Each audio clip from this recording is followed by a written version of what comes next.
We have years and years and years of book on what the Taliban is and believes. They put on a good show on the front, but at some point, those more radical elements are going to win out. And folks like school age girls and women in particular are going to suffer greatly under this regime. Just more evidence that they're going to say one thing to get the money, to get the recognition they crave. In practicality, though, not much has changed. Same old Taliban. We're not going to forget about Afghanistan. We're going to keep touching in with it. We're actually working on getting a couple people that have good and intimate knowledge of the situation in Afghanistan since the disastrous U.S. pullout. We're going to continue to cover this story, and we'll do more Heard Tell right after this.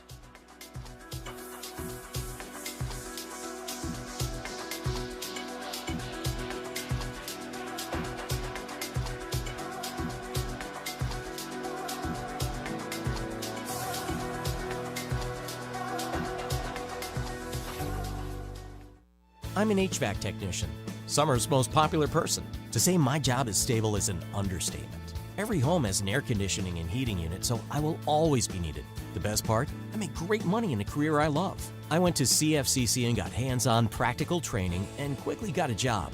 Knowing I will always have a good paying job means a lot to me. I got my start at CFCC and you can too. Make it happen.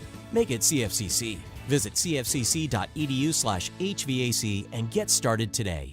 Teachers and parents, the North Carolina Symphony is here to support you as you carry on the education of your children and students. Take your kids on a free virtual field trip to the Symphony with a virtual education concert and companion student book. Go on a virtual journey to learn what makes music music with music by William Grant Still, Beethoven, Brahms, and more. Access the free video and student book with password 1932 at ncsymphony.org/virtual. I am State Farm Agent Rob Renz, and I want to help you get to a better place.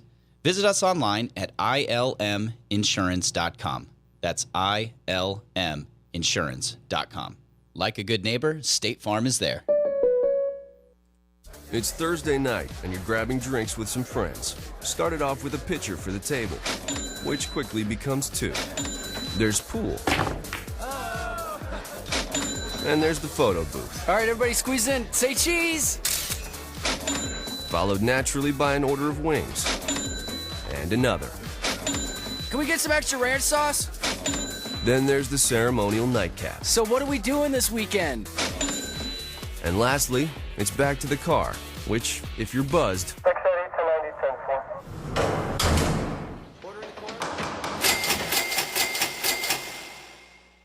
could be the most expensive night of your life.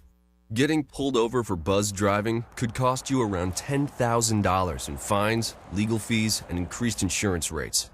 Nothing kills a buzz like getting pulled over for buzz driving, because buzz driving is drunk driving. Brought to you by the National Highway Traffic Safety Administration and the Ad Council. If you want to talk about culture and politics without all the caterwauling, then you'll love Heard Tell Radio with me, your host, Andrew Donaldson, every weekday morning, 6 a.m. with a replay at 3 p.m. right here on the Big Talker. Catch it on the Listen Live tab on the app or watch on the Facebook page.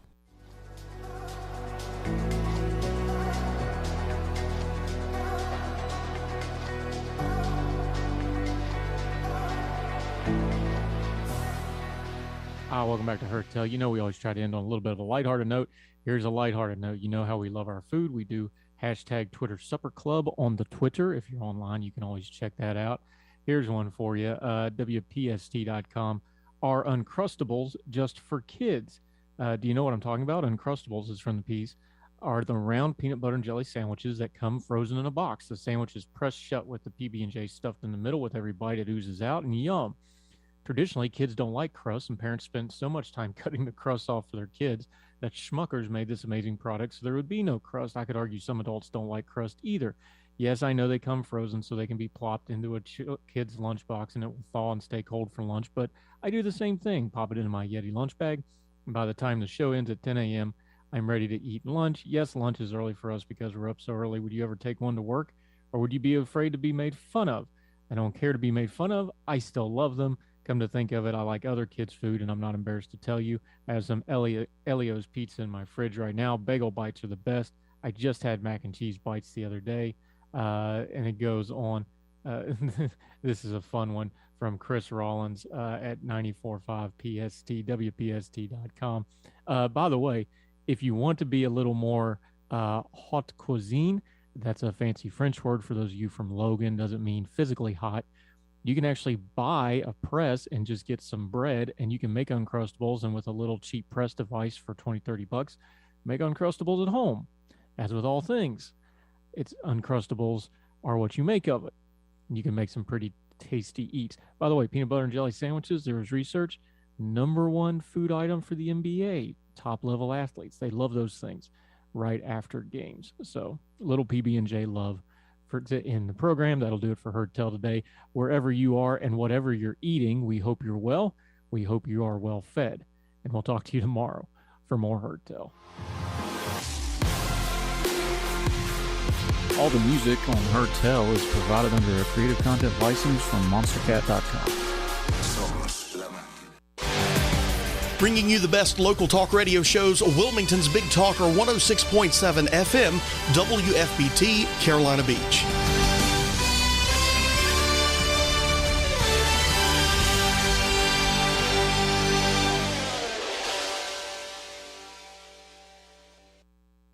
One Love Tennis started in 2013 to give back to young boys and girls. We now go through 460 kids a week that are learning about life skills, learning to succeed in life through academics and tennis. Putting those two together, if you do them well, you can write your own ticket. To get involved in this program, go to our website, one-love-tennis.org. Uh-oh, Brad's buzzed. Oh, yeah? Yeah, he's starting with the woots. And now a speech. I just want to say that friendship is about heart and brain. Who's with me? Good thing is, he knows when he's buzzed. And my brain is saying, when it's time to go home, somebody call me a ride. Love that guy. Me too. Know your buzzed warning signs? Call for a ride when it's time to go home. Buzz driving is drunk driving. A message from NHTSA and the Ad Council. Hello, I'm Jeff Rivenbark with WWAY News. Judge Ketanji Brown Jackson faced a barrage of Republican questioning about her sentencing of criminal defendants yesterday as her history-making bid to join the Supreme Court veered from constitutional questions to attacks on her motivations as a judge. Democrats answered the GOP criticism with praise for Jackson. Madeleine Albright, the first female U.S. Secretary of State, has died at age 84. Her family says she died after a battle with cancer. Albright was a central figure in President Bill Clinton's administration. She served as U.S. ambassador to the United Nations before becoming the nation's top diplomat in his second term. Back at the Cape Fear, the State Bureau of Investigation and the district attorney revealing their findings yesterday after an investigation into a fatal deputy-involved shooting in Pender County last year. On December 14th, Deputy John Dragocastano went to Kevin Swenson's trailer to serve criminal warrants for traffic violations, a restraining order initiated by Swenson's father, and a child support order. Deputy Grant Simi arrived as backup soon after. After a short chase, the deputies say Swenson turned around, aiming his rifle at them. Feeling their lives were threatened, both deputies shot a total of 17 rounds, 5 of which hit Swenson. He died at the scene.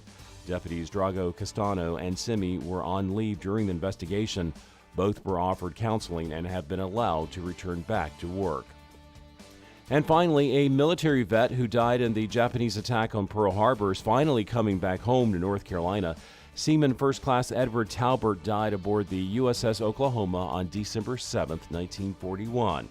In 2015, the Department of Defense began exhuming remains for DNA analysis with the goal of returning the dead sailors to their families. Talbert, an Albemarle native, will be buried Saturday in his hometown at 11 a.m. For more on these stories, head over to WWAYTV3.com. I'm Jeff Rivenbark. Have a great day. Happy Thursday, everybody. I'm WWAY meteorologist Ramel Carpenter with your Storm Track 3 forecast. Going to be an unsettled day here in the Cape Fear with occasional showers from start to finish. Temperature-wise, though, going to be mild. We're going to be getting into the low 70s and the upper 60s closer to the immediate coastline, but shower activity will be off and on. A few pockets of heavier downpours, even some lightning can't be ruled out throughout the day. But overnight tonight, though, our temperatures eventually fall down to the lower 50s, and showers and storms will come to an end overnight into Friday. Get your full forecast from WWAY and WWAYTV3.com.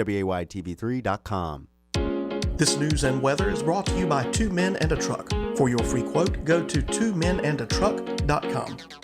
twomenandatruck.com.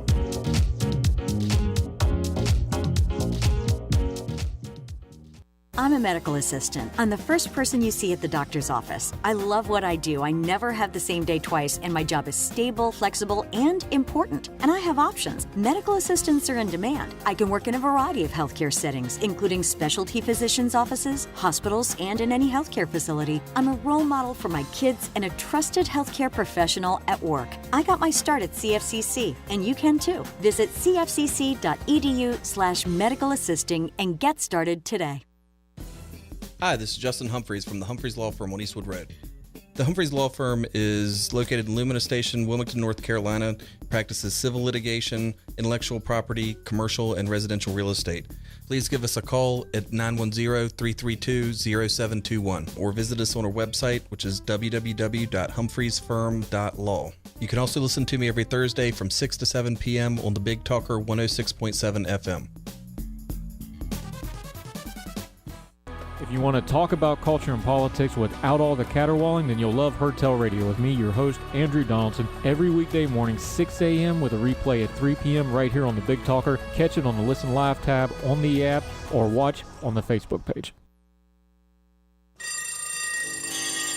Hey, good morning, ladies and gentlemen. Welcome back to the Asylum right here. Refuge in a World Gone Mad right here on the Big Talker.live. Rise and shine, boys and girls. It is a school day. It's a wet day. Try it. I dare you. That's what I thought. Going crazy right here at the Asylum on a Thursday that's going to be Noah's Ark Day. I mean, waking up and checking my little forecasting thingy just basically has gather up the boys and girls of every kind of animal in your neighborhood and hold on tight. The sky has opened up and is dumping all of its gathered humidity upon us, hopefully to rinse out some of the PFAS and Gen X from our watershed or whatever else we could use the rain. I mean, it is a coastal area. It's going to rain. We have lots of water here, so, it happens. We're sort of in the last throes of the winter trying not to leave and spring trying to come in. So there's a big battle going on in the atmosphere. Spring wants to take over. Winter does not want to give up, which is why it was really nice and warm and beautiful yesterday with a little bit of rain.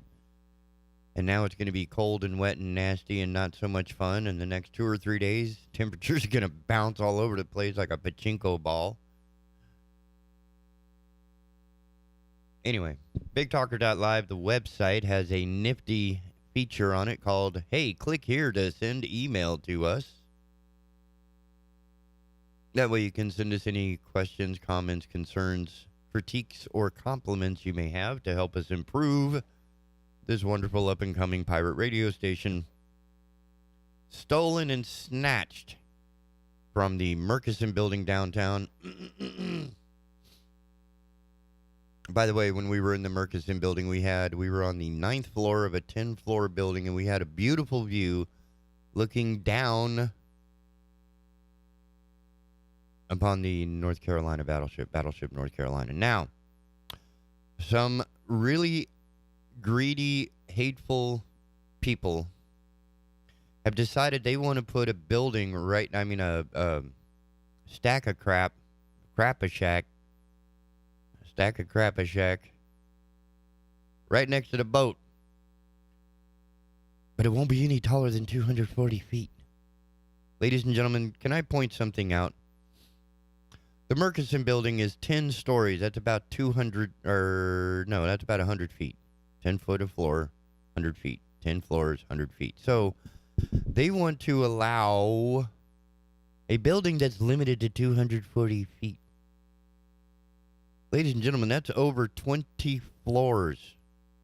a 20-story building twice as tall as the Murchison building.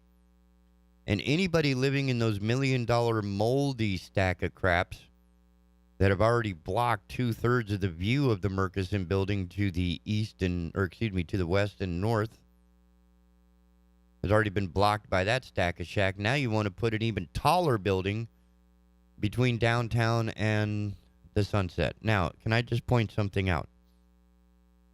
In the 100 and some years that Wilmington has been here, all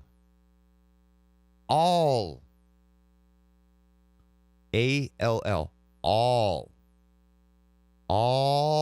of the buildings face west for a beautiful sunrise over the river. That view, because once you let this condo crap in here, is going to be the icebreaker for all of them. So now you're going to have these 240-foot buildings dwarfing this 80-foot boat. That was the entire reason for being there. That if this keeps up, that boat won't have a home. Because you're going to have to move the boat to put another stackage shack in there. Because, my God, people in downtown Wilmington can still see the sunset. They're not seeing the backside of a building. So I'm really hoping that the annexation of that land is blocked, ended, stopped. That's just ridiculous. Soon, the Azalea Festival won't be held in the backdrop of the beautiful Cape Fear River in the sunset. It will be held to the tune or the shadow of whatever corporate entity has developed the stack of crap shacks, blocking the entire sunset from everybody on the eastern bank of the Cape Fear River. That's a way to ruin your skyline. That's a way to ruin your sunset view. 240 feet. That's over 20 floors, okay? 10 foot per floor. 2 floors is 20 foot. 10 floors is 200 foot. All right? Take it from there. Horrible. Horrible idea. Please, please, God, don't let that happen. Because that's just one. Because then suddenly it's going to be like, wait a minute, we need some stack of crap shacks on the other side. I understand we need housing, but that's not the place to do it. And if you are going to build anything over there, do not let it be taller than the boat. Do not let it be taller than the horizon so the people in downtown Wilmington can enjoy the sunset.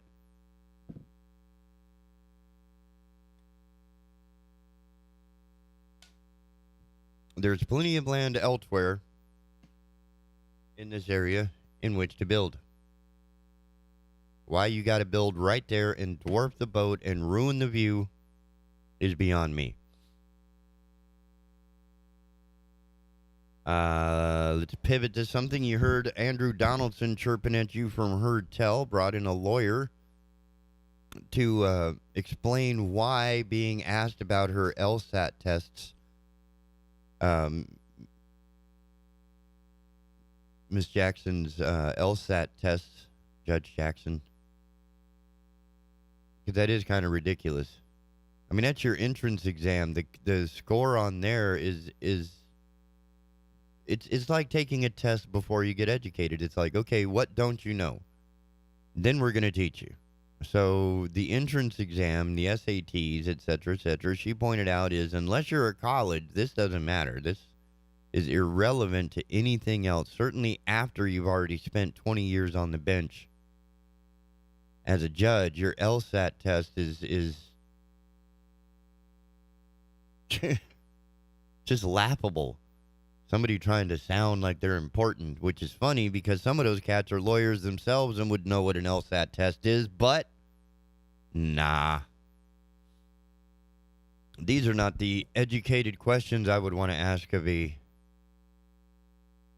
judge being considered for the Supreme Court, but that's not me. But that's what's fun about that program. They get smart people like M. Carpenter who can actually read an opinion, much like a trained musician can read music. Most of us would see the words and kind of go, okay, I kind of know what that means, but no, you don't understand it in a legal sense. That's why we have experts, or I should say Andrew, has people like his boss at ordinary-times.com to unwrap this stuff and give it to us in the straight, look, that person just embarrassed themselves. Just know that. There's absolutely nothing that this person said or asked about that was relevant in any way, shape, or form. All it was an attention-getting maneuver that wasted everybody's time. Good job. So, on that show, heard every morning at 6 a.m. is one of the exclusive daily topical content of conservative talk radio. Well, it's not even conservative, it's just talk radio. But it doesn't waste your time, so I consider that to be conservative. How's that? But his ending segment talking about crustables. Okay, so here's where I have to go off the rails on this. Oh man. Okay, so let's back up a little bit. To explain the crunchables, what are crustables? Crustables. Krusty Krab. The crustables. So apparently Smuckers, with a name like Smuckers, it's gotta be good. And these people have created I think I understood them as a frozen peanut butter and jelly sandwich that's round. Okay. Okay, so first of all, let's back up. As he states, a lot of children, a lot of kids, and many adults don't like the crust of bread. What? And their parents would spend a lot of time cutting the... No, mine didn't. Mine was like, that's bread. Eat the bread. You don't eat the bread, you don't eat. Eat the crust. So no, I never knew bread. In fact, I remember sandwiches being made specifically for me that was made of the two heels. I don't know if that was punishment or some sort of, sadistic encouragement to appreciate the baking of bread. I don't know. But I never had a problem really with the crust of a bread. In fact, I have come to embrace crust. For example, when you smoke a brisket, the outside area is called the crust or the bark, either one. So the crust of the bread is actually like the toasted part of the bread that's already been toasted before you toast it. That's my first problem. Crust is where the butter is, all right? When you make, if anybody has a bread maker, when you're making bread, you put your butter on the outside so that it helps prevent it from sticking to the bread pan. Now, as a result, the crust is going to have more butter than the rest of it, which is really tasty. If you don't like butter, then obviously you don't know what good food is. Now, let's continue. Smuckers makes jelly, not peanut butter. So when putting peanut butter into jelly, what peanut butter? Probably another name brand, overcost, overcharged, expensive peanut butter. That's no better than the stuff that I can get across the street here. So I like to pick my own ingredients so that I can choose which peanut butter, which jelly, and of course the bread with the crust. All right, so already we've negated all of that. And for the cost, I'm going to bet that somewhere in the neighborhood of the loaf of bread, a jar of peanut butter, and a jar of jelly, enough to make the entire 2 loaves of bread worth of peanut butter and jelly sandwiches will financially cost a lot less than buying pre-packaged, frozen, round, crustless. I mean, you've just taken all the soul out of what makes a peanut butter and jelly sandwich. That's it.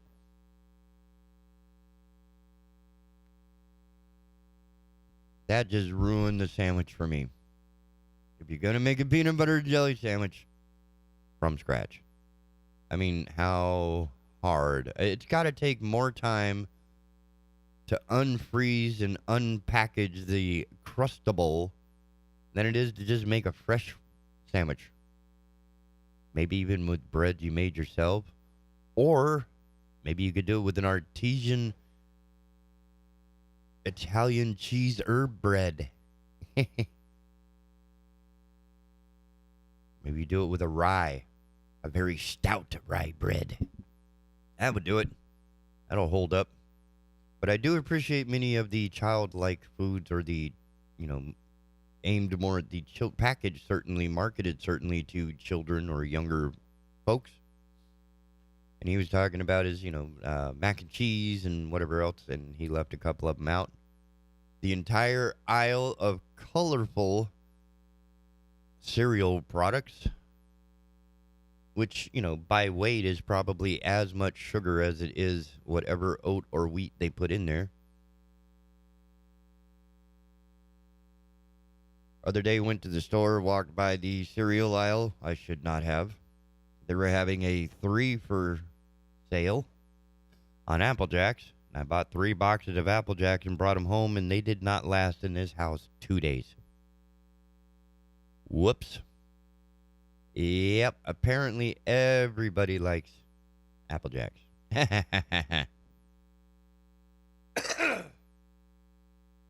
So now when I go to the store and I come back and I say, hey, I need help unpacking the sugar from my car.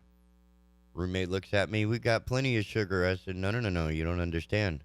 There's the Mountain Dew. What's that? Oh, that's sugar. That's liquid sugar. What about Apple Jacks? Oh, that's just, pre-milked sugar. How about these frozen pizzas? Oh, yeah. Packaged round sugar. A lot of sugar. I mean, cornflakes. The one thing at Kellogg's, when they first made cornflakes, did not have sugar in it. And it was the guy who ended up taking over the company and becoming a major successor who decided to put a little bit of those tasty white crystals into their cornflakes and created a major hit. And of course, that got the guy against it lost out. He was very bummed. He was like, we don't want to do this to people. And he's like, are you kidding? I want to make money. Put some sugar in that stuff. We put sugar in ketchup. We put sugar in everything, ladies and gentlemen. I'm not sure of the entire numbers, but I think diabetes and other sugar-borne issues are prevalent in America more so than they are anywhere else. But then again, we consider a grocery store a store that sells things that you can eat regardless of if they're fresh, right? Like, normally when I consider a grocery store to be a grocery store, they're going to have, like, fresh heads of lettuce. They're going to have carrots. They're going to have actual food. Not like prepackaged Jimmy Dean sausage nuclear breakfast. No, I want a place when I go in and I'm trying to make myself some chili, that I can get myself some, celery to go on up in there. It's weird. I know it sounds weird, but a little bit of celery in your... Well, never mind. I'm not the best cook, and I took that advice from someone else. They cook a lot better than I do, so, grain of salt, right? So some of the feel-good comfort foods, I think, do come from our childhood, which is why things like Apple Jacks and mac and cheese, and what were the other ones, nuclear... Now, a lot of that, see, keep in mind, the microwave did not come out until well into my teenage years. I had already learned how to program computers by the time microwaves came out, all right? So all you young kids who've never known life without a microwave in your house, who have never known life without an international space station, all you people who have never had to deal with the slider cable box, the cable box with the slider on it, y'all can just sit down. I don't want to hear from you. Because once upon a time, right, my whole love affair with pot pies began with my parents. Whenever they went out, they're usually in two different locations. I don't understand that. But whenever there was not going to be family at home or adults at home, our dinner would be a pot pie. Now, the thing is, a pot pie back then was a half-hour, 40-minute ordeal, as was any TV dinner, because we didn't have a microwave. You popped that puppy in the oven, and you turned it on, and you sat your happy ass down, and you waited. You read a book. You watched Mr. Rogers' Neighborhood. You did whatever it took to waste the time, spend the time, until your food was ready. And as I got older, I was thinking, hey, pot pie, that's a good meal, makes me, brings back some good memories. I can curl up and I noticed they had all-in-one microwavable pot pies. I thought, this is going to be awesome. Oh, my God. That was like, ugh. I don't know if anybody's ever played with concrete and you make like a really, really thin slurry and let it dry. That's what this was like for the crust. It was just blah. And they don't make the original pot pies anymore, like the ones in the actual aluminum tin, I guess, tin, whatever it was made in, that you could bake it in.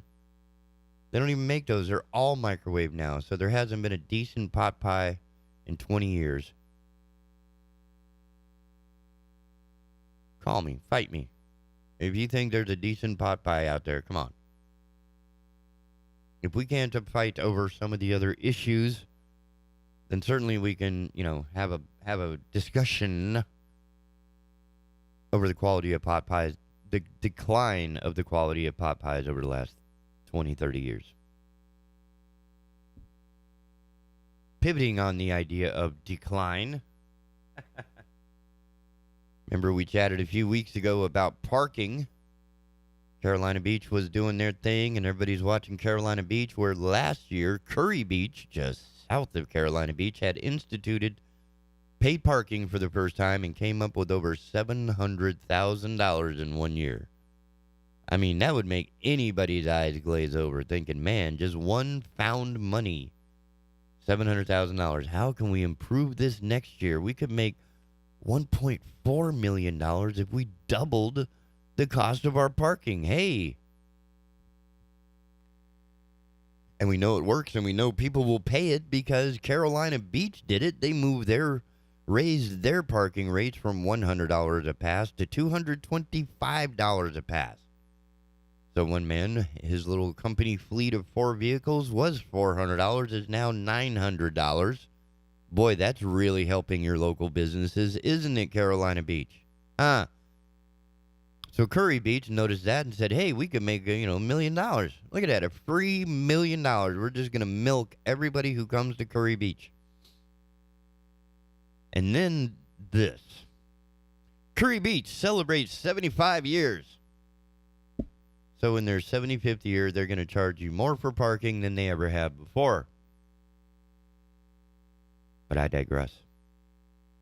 This event is coordinated through the Curry Beach Community Center Committee, and the town has waived paid parking enforcement for the day. Now, there's a few $1,000s y'all are going to skip out on. As long as y'all were going for the greed, this is sort of backtracking. What you should have said was, hey, we're celebrating our 75th anniversary with double the rates on parking. Come on down. We could use your money. Hemorrhage cash right into the bucket. That's right. All the money you think you need, just give it to us because we are more important. Anyway, it was April 5th, 1947 that the town of Curry Beach became a municipality, marking 2022 as the 75th anniversary. As a result, the Curry Beach Town Council has adopted a celebration proclamation that declares April 2022 as a month in which to honor and celebrate this 75th anniversary milestone. Festivities kick off April 5th with the designation of Curry Beach Day. The town's celebration proclamation will be published via the town's website, www.townofcurrybeach.org. History comes alive at Curious Reflections on Saturday, April 9th from 10:30 through 12:30 at the Curry Beach Community Center. The Federal Point Historic Preservation Society will transport visitors in time with a historic photo presentation. A panel of longtime residents will regale attendees with memories from days gone by. Select students from the Carolina Beach Elementary School 3rd grade will entertain the audience with their art and essay projects detailing a vision of Curry Beach 75 years into the future. This event is coordinated through the Curry Beach Community Center Committee, and the town has waived paid parking enforcement for the day. But they don't say which day. It's like Russian roulette. The entire month of April, one of those days, parking is free. I don't know which one. My bet is going to be, let's see. If the festivities kick off on April 5th, I'm betting that's the day. But on Saturday, April 9th, 4 days later, is the Curious Reflections. So, hit or miss. One of those days you get free paid parking. The rest of the time, double or nothing, buddy. Come on. Curry Beach gonna make some money on you. And they made almost $750,000 in their first year. What's gonna stop them from keeping that up?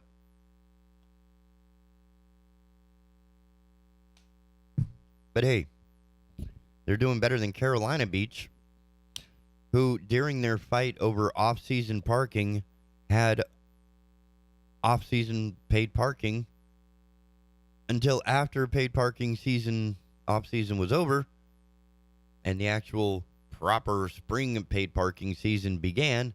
Then they voted on it and said, oh, hey, let's not have paid parking anymore. That's reasonable. Very reasonable. All right, ladies and gentlemen, 7:30 in the morning. We'll be right back after these messages here at the Asylum, your refuge in a world gone mad. Right here on the Big Talker Network. We never shut up. Don't go nowhere. We'll be right back. Hello, I'm Jeff Rivenbark with WWAY News. Judge Ketanji Brown Jackson faced a barrage of Republican questioning about her sentencing of criminal defendants yesterday as her history-making bid to join the Supreme Court veered from constitutional questions to attacks on her motivations as a judge. Democrats answered the GOP criticism with praise for Jackson. Madeleine Albright, the first female U.S. Secretary of State, has died at age 84. Her family says she died after a battle with cancer. Albright was a central figure in President Bill Clinton's administration. She served as U.S. ambassador to the United Nations before becoming the nation's top diplomat in his second term. Back at the Cape Fear, the State Bureau of Investigation and the district attorney revealing their findings yesterday after an investigation into a fatal deputy-involved shooting in Pender County last year. On December 14th, Deputy John Dragocastano went to Kevin Swenson's trailer to serve criminal warrants for traffic violations, a restraining order initiated by Swenson's father, and a child support order. Deputy Grant Simi arrived as backup soon after. After a short chase, the deputies say Swenson turned around, aiming his rifle at them. Feeling their lives were threatened, both deputies shot a total of 17 rounds, 5 of which hit Swenson. He died at the scene. Deputies Drago Castano and Simi were on leave during the investigation. Both were offered counseling and have been allowed to return back to work. And finally, a military vet who died in the Japanese attack on Pearl Harbor is finally coming back home to North Carolina. Seaman First Class Edward Talbert died aboard the USS Oklahoma on December 7, 1941. In 2015, the Department of Defense began exhuming remains for DNA analysis with the goal of returning the dead sailors to their families.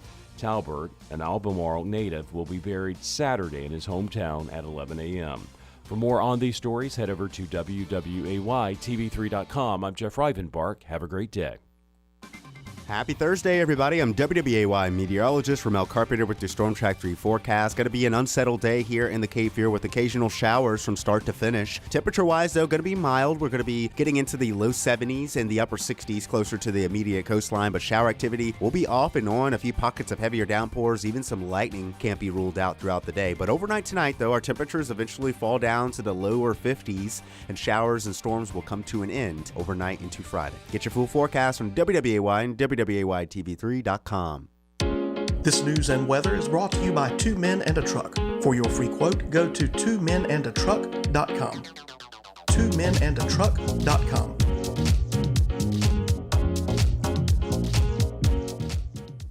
Hey everyone, Ben Hawkins here with Cross Country Mortgage. Rates are still at historic lows, and there has never been a better time to purchase your dream home or refinance your existing. With over 300 loan products including conventional, FHA, VA, USDA, renovation, and jumbo, we are certain we have the right loan product for you and your family. Call me today to be pre-qualified to make the offer on your next dream home. 910-352-3373 or visit my website at lendwithben.com. Get all your sports action with Tanner Barth on WWAY. Let's get things started with our full court press matchup of the week. From the full court press to the fifth quarter and everything in between. And they say if some is good, more is better this time. We've got your sports world covered all around the Cape Fear. Check out the save from the captain, full extension. This is the place for your sports coverage. WWAY. If you want to talk about culture and politics without all the caterwauling, then you'll love Hertel Radio with me, your host, Andrew Donaldson, every weekday morning, 6 a.m. with a replay at 3 p.m. right here on the Big Talker. Catch it on the Listen Live tab on the app or watch on the Facebook page.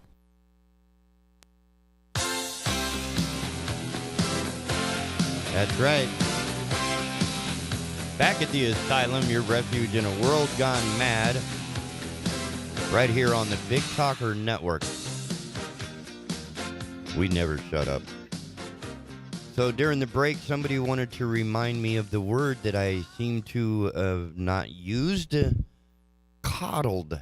That's right. If your parents were cutting the crust off of your peanut butter and jelly sandwich as a child, you were coddled. Along the lines, as this person reminds me of, sparing the rod and spoiling the child. So they think that everybody should treat them like this. And guess what? The world is not your mom. So knowing that Smucker's is making a dime for being your mom, because you can't make your own peanut butter and jelly sandwich and cut the crust off, they had to go one step further, right? And make it round. Why? And there's an interesting suggestion Mr. Donaldson put forth about using a press that can, press your sandwich. What? Okay, so if you're going to do that, get yourself some pie irons from like Eastern Outfitters or some camping joint.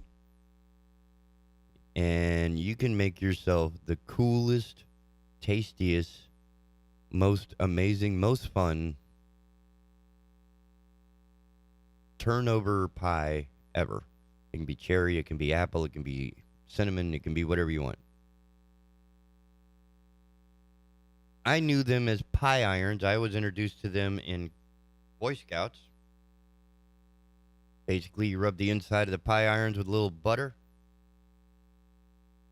Put a slice of, tuck a little slice of bread in each side. Pour some of that amazing pie filling in the middle. Clamp that puppy shut and shove it in the fire. And when you pull it out, you have a baked turnover type thing that's just absolutely amazing and a whole lot of fun. And it's crustless, because once you close that pie iron, you pull off the excess around the edges, which is going to get burnt shut anyway, because it's like a press built in, but it makes, But I don't recommend it for PB&J. It won't work out so well. It works great if you want to do a cheese sandwich or a ham and cheese, right? You just put it all there and bread and we make a hot ham and sandwich, or you can make a hot apple pie or a hot cherry pie, right? That's another childhood comfort food. Oh, wait a minute. I'm sorry. I forgot. When you put the pie iron into the fire and it starts to do its magic, you end up with a crust. So if you don't like crust, maybe pie isn't for you. Pot pie, cherry pie, hot ham and cheese pie. Probably not for you if you don't like crust. How is it you could even eat a pie? Hypocrite. All right. Supposed to chat at you. Sorry, Hertel, right? You heard the promo just before we came back on the air. Andrew Donaldson, managing editor of Ordinary Times. Every weekday morning at 6 with a replay at 3. The premiere at 6 in the morning is also aired on Facebook, YouTube, Twitter, out there in the interweb verse.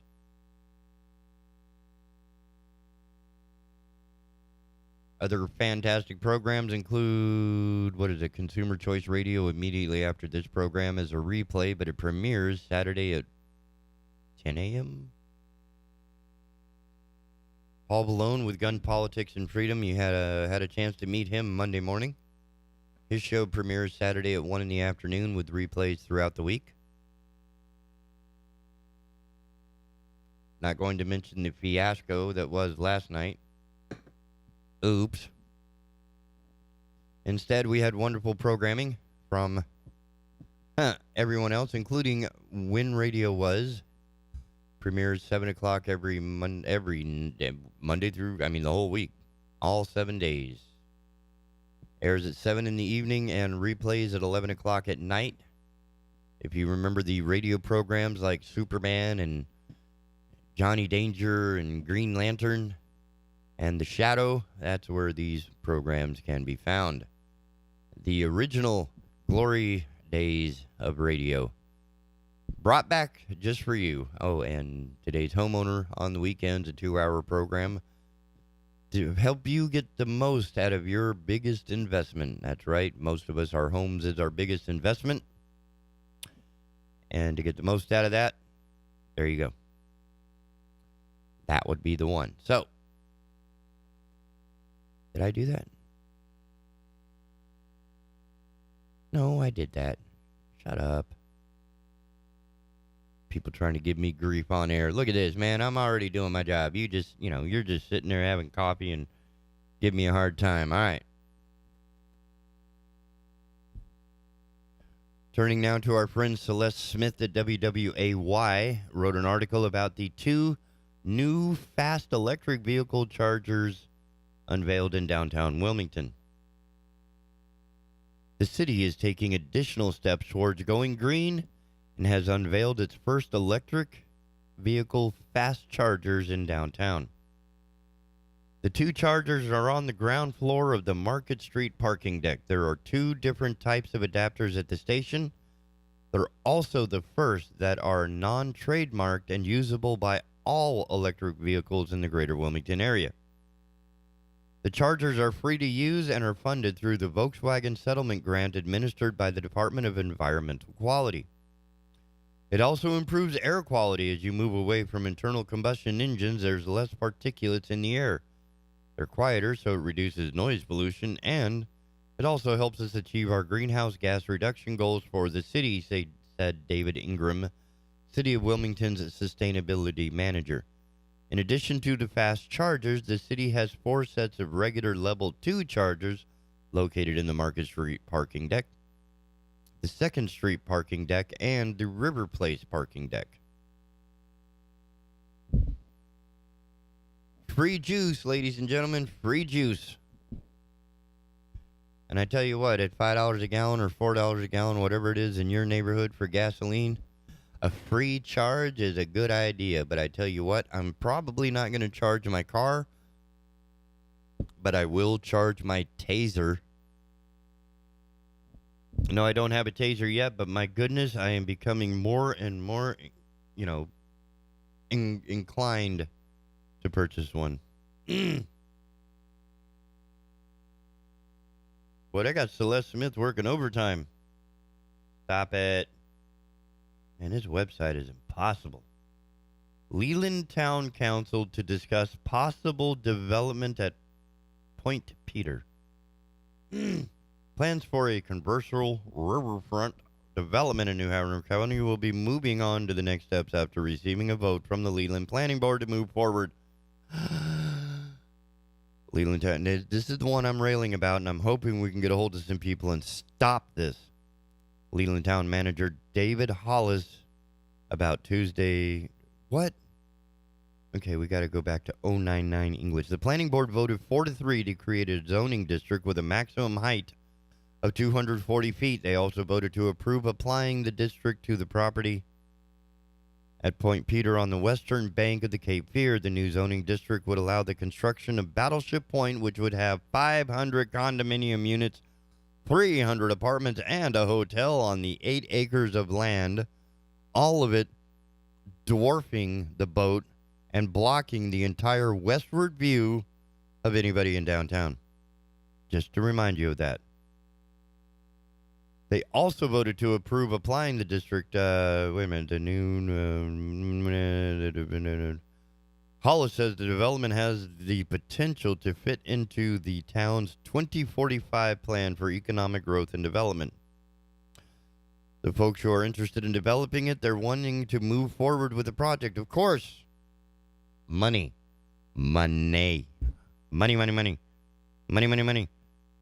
I think the planning board did a very good job of looking at this item, went through it in quite a bit of detail, and I think council will have that same opportunity to go through it in quite a bit of detail to make sure it's the thing they want for the town of Leland, said David Hollis, Leland Town Manager. Leland Town Council will have the final decision on the text amendment, proposed annexation, and initial zoning at its next meeting on April 14th, and everybody should show up and yell at these people for entertaining such a horrible idea.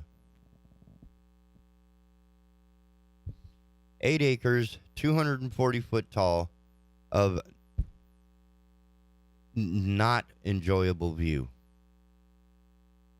So what are you going to do for all the people whose view you're blocking that they paid $1 million for? What are you going to do for them? If they can't see the sunset anymore, they see the backside of your building.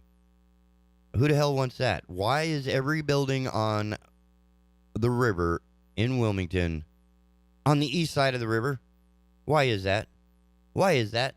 Oh, so they can look out over the west, over the battleship, and enjoy the sun setting. Keep in mind, I was in the Murchison building on the 9th floor.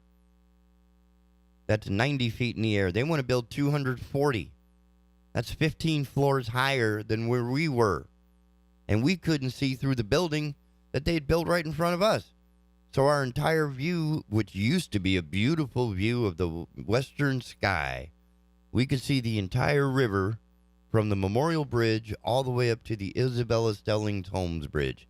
Now we can't see you cannot see the Isabella Stellings Holmes Bridge.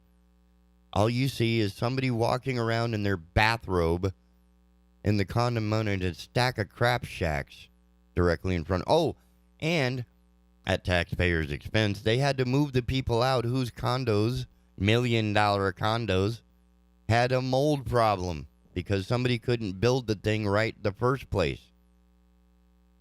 These are the same morons who cut the power while I was in the elevator. No, do not put, no, that's just people. And the thing is, once you let one in there, we're going to end up just like what's happening to Carolina Beach. You think they're going to stop at one high-rise luxury resort hotel? No, that was just the first. Pretty soon, Carolina Beach is going to be looking like Myrtle Beach or Miami Beach. All of the hometown vibe will be gone, and it'll be nothing but corporate high-rise stack-a-shack.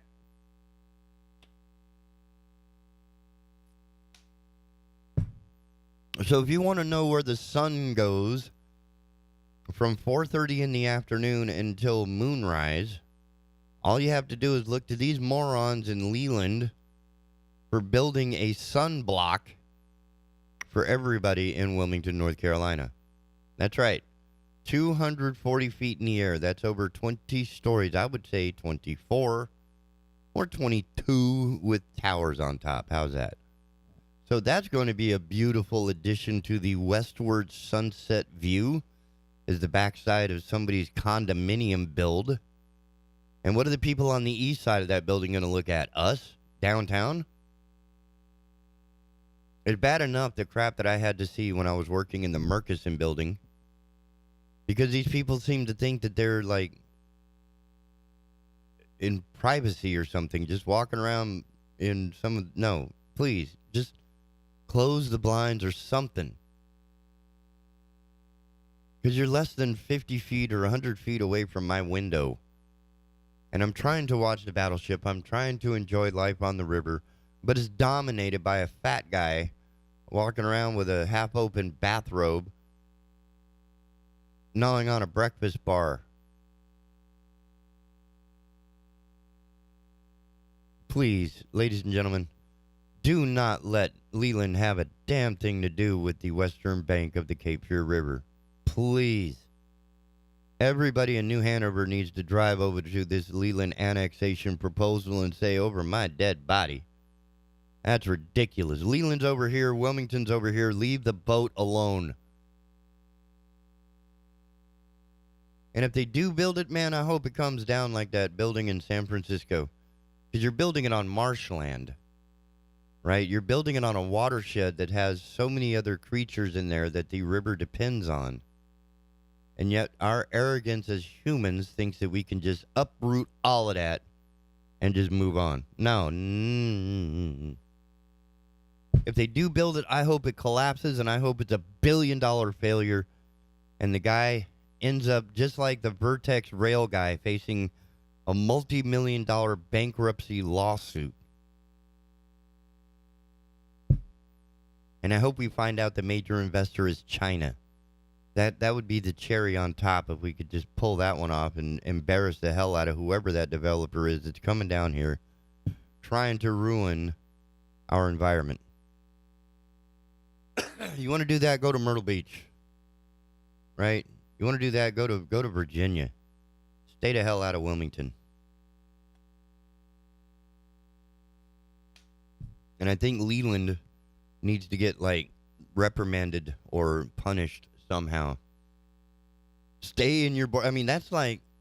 I mean, you might as well invade New Hanover County at this point.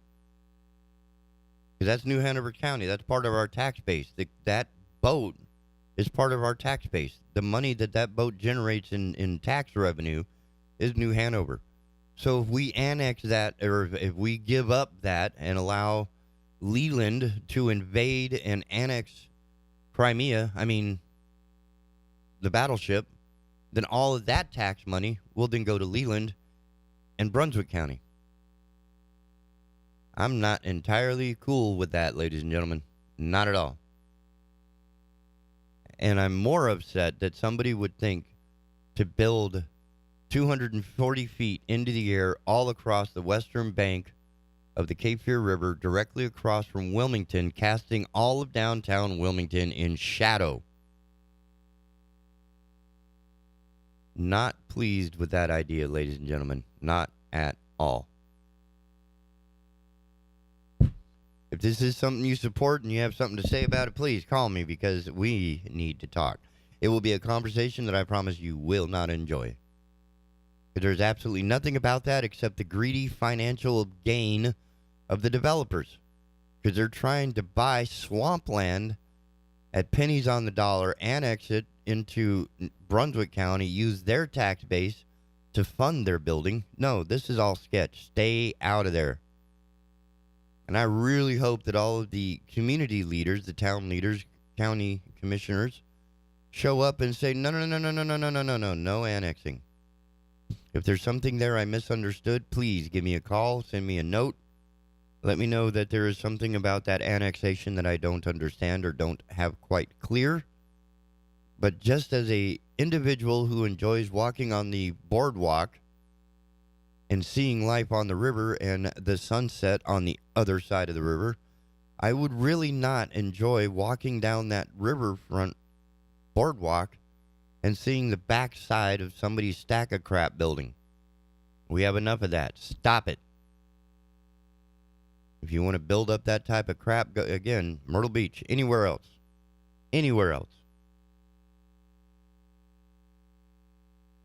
So if anybody can hear the sound of my voice, please make sure you show up at that meeting and let them know you think this is the worst idea ever since participation trophies.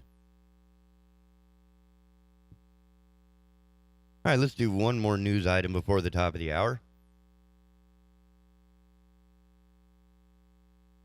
Coming out of WAY, March 25th, there will be an artist meet and greet from 6 to 8 p.m. at the Bellamy Mansion.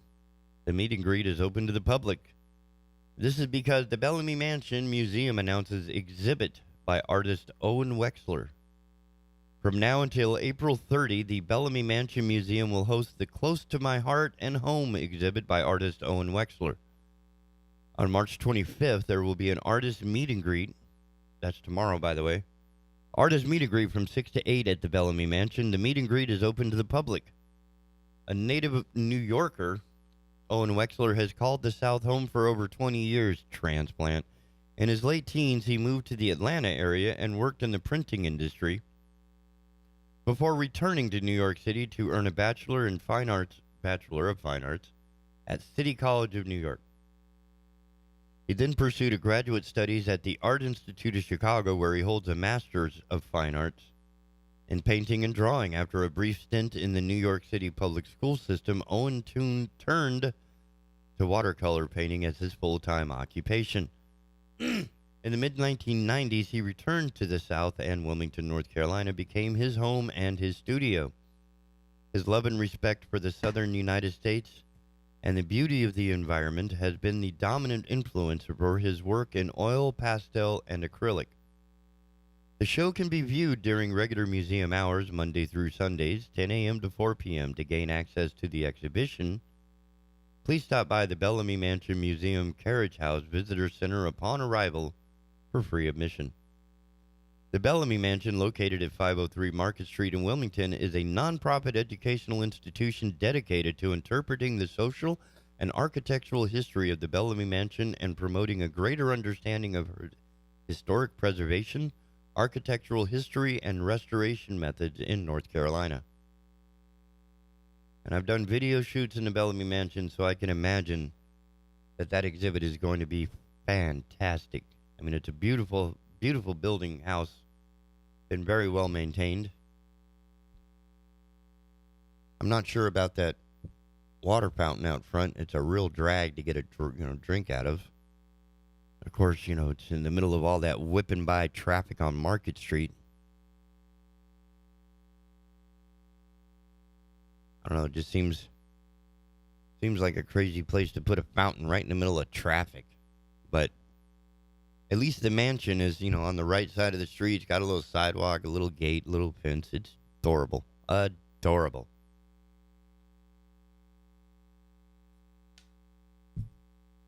A lot prettier than any 240-foot, 8-acre building you could put on the west side of the west bank of the Cape Fear River.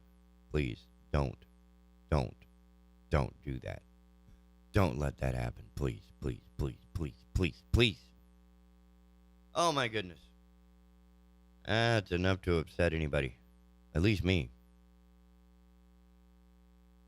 And don't get me wrong, I like Leland. Leland has an incredible store over there called the Piggly Wiggly. In the back, they have the Sunrise Deli with the smoked brisket.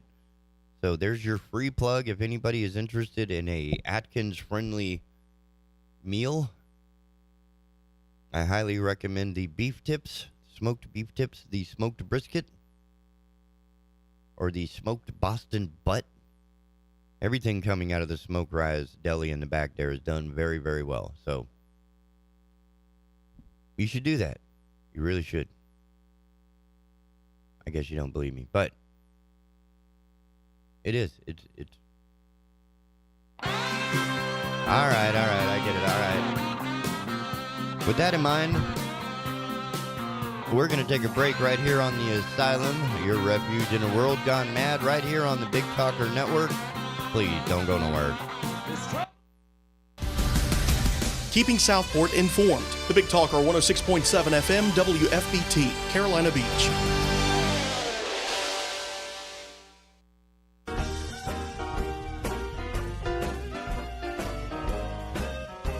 This is Radio Free Dixie, and I'm Mark Allen. We often hear people complain about fake news, but fake history is just as bad.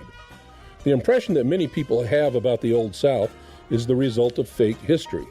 For example, have you ever wondered why it was okay for 13 American colonies to secede from England, but wrong for 13 Confederate states to secede from the United States? The truth is that both groups had a God-given right to secede and plenty of good reasons for it. If your ancestors fought for Dixie, hold your head high and defend truth and honor. That's what real men do. Join the Confederate Legion, sponsored by the Sons of Confederate Veterans. Go to MakeDixieGreatAgain.com. That's MakeDixieGreatAgain.com.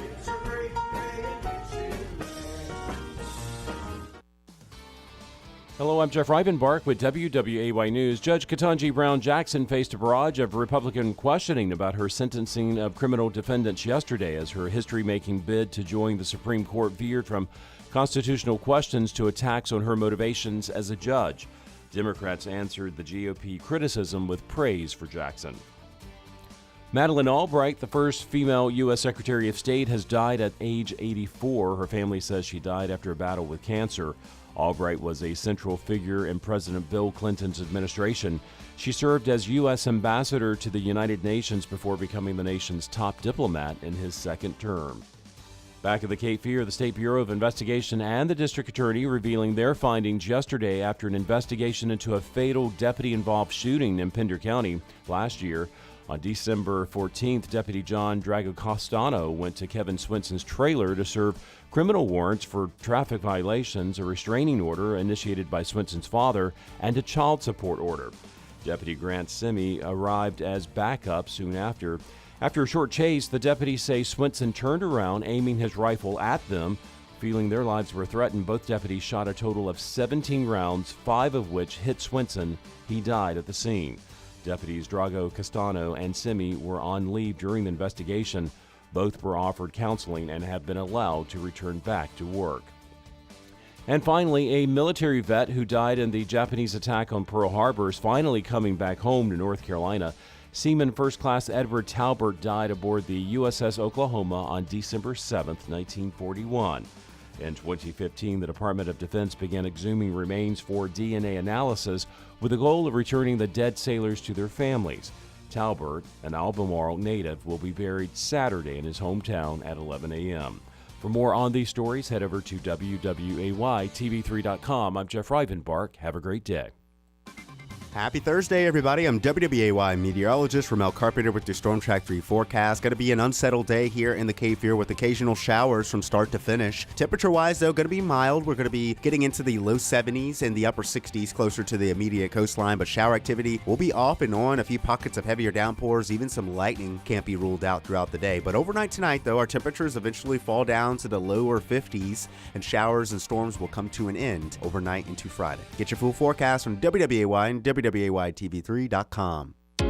This news and weather is brought to you by Two Men and a Truck. For your free quote, go to twomenandatruck.com. twomenandatruck.com.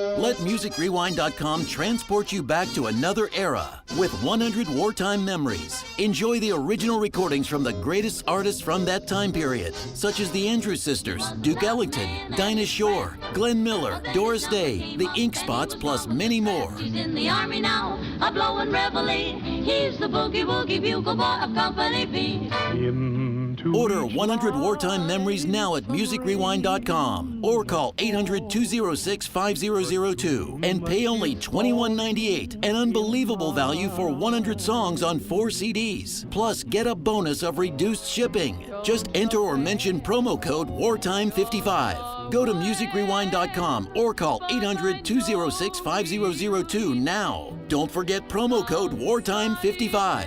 This offer is available for a limited time to U.S. residents only and cannot be combined with any other offer. I am State Farm Agent Rob Renz, and I want to help you get to a better place. Visit us online at ilminsurance.com. That's ilminsurance.com. Like a good neighbor, State Farm is there.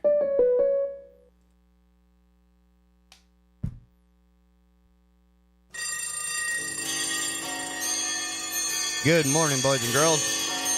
8 o'clock, time to get rolling. Rise and shine. That's right, morning time. Bus, books, school, work, water cooler, coffee, and of course, memos and meetings. That's right, it's the Asylum. Your refuge in a world gone mad, right here on the Big Talker. We never shut up. But it's still young. The day is still young. The water is still flowing, and of course, we're just waiting for Noah's Ark to flow through. Right? Mark all as read. Thank you. A lot of rain today, not very warm. Gonna get cooler tonight. And, spring and winter are having a little battle right now. So I'm hoping spring wins, and I hope it wins soon. But it may be Wednesday of next week before we start seeing more consistently spring-type like weather. And that's about all of the meteorology that I'm going to prognosticate for you at this time. That's why we have Ramel Carpenter chirping at you every morning with the weather update from our friends at WWAYTV3.com. Other friends include Joe Hunting, who has a class called Financial Freedom for Today with classes starting this month, and another one in April. Morning and evening classes, Financial Wisdom for Today, to help your money make it longer than you do. Basically. It is not going to get cheaper going into the future, so to make your money work harder now so that you can enjoy the same lifestyle in the future than you do now, right? So, Financial Wisdom for Today. Sign up and get $10,000 for free.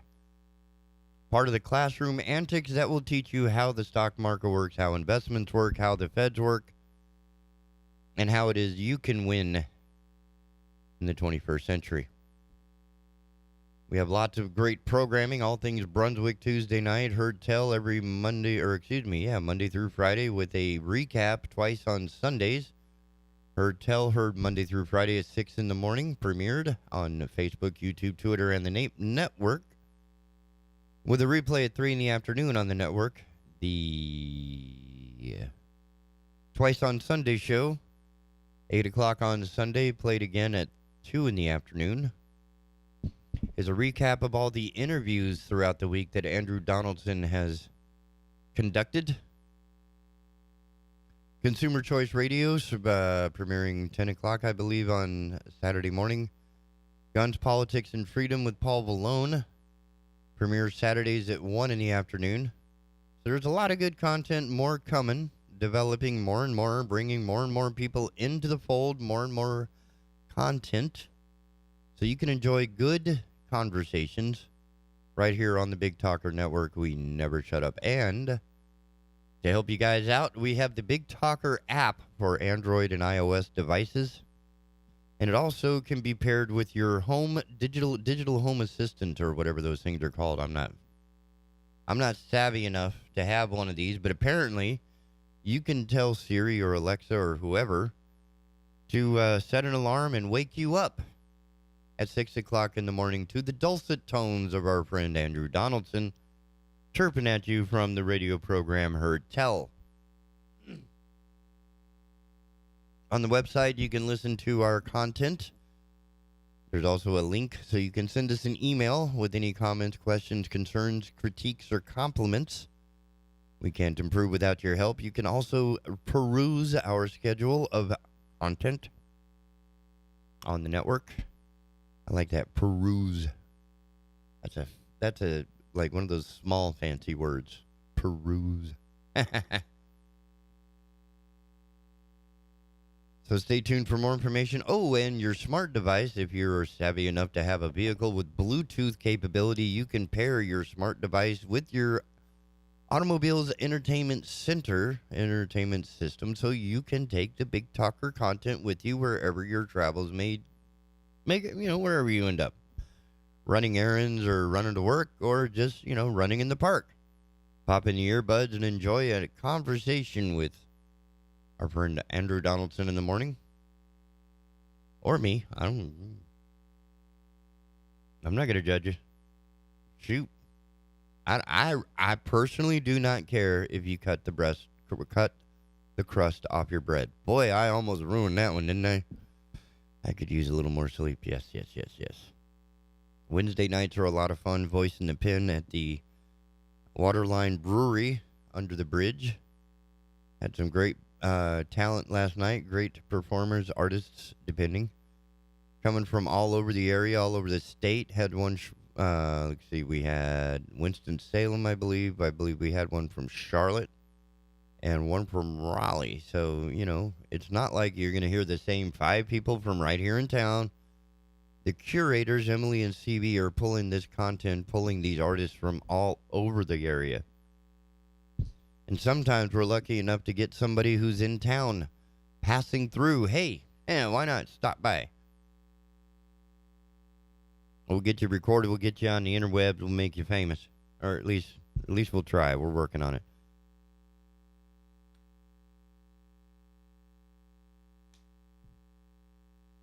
Man. Hey, Spectrum, what is up with this? Please maintain some decent service out here. I'm paying you for it. Oh, look at that. Dopped again. I'm just going to wait a minute until this thing stabilizes because, half you people can't hear me because it keeps dropping out. Thank you, Spectrum. This is what we get when we don't have competition in our market. If there was anybody else to go up against Spectrum, the quality of service and consistency of service would go up exponentially. And I wouldn't be seeing these drop frames and internet delivery issues.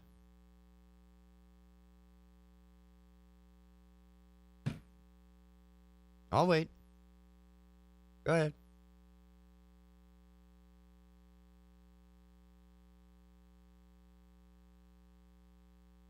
You done? Anybody with a Spectrum. And I was really hoping when I got to Holly Ridge that I would be far enough out in the sticks that I could pick and choose my content delivery service. However, I am limited to Dish Network, which has deplorable upload speeds, which I need. And these guys.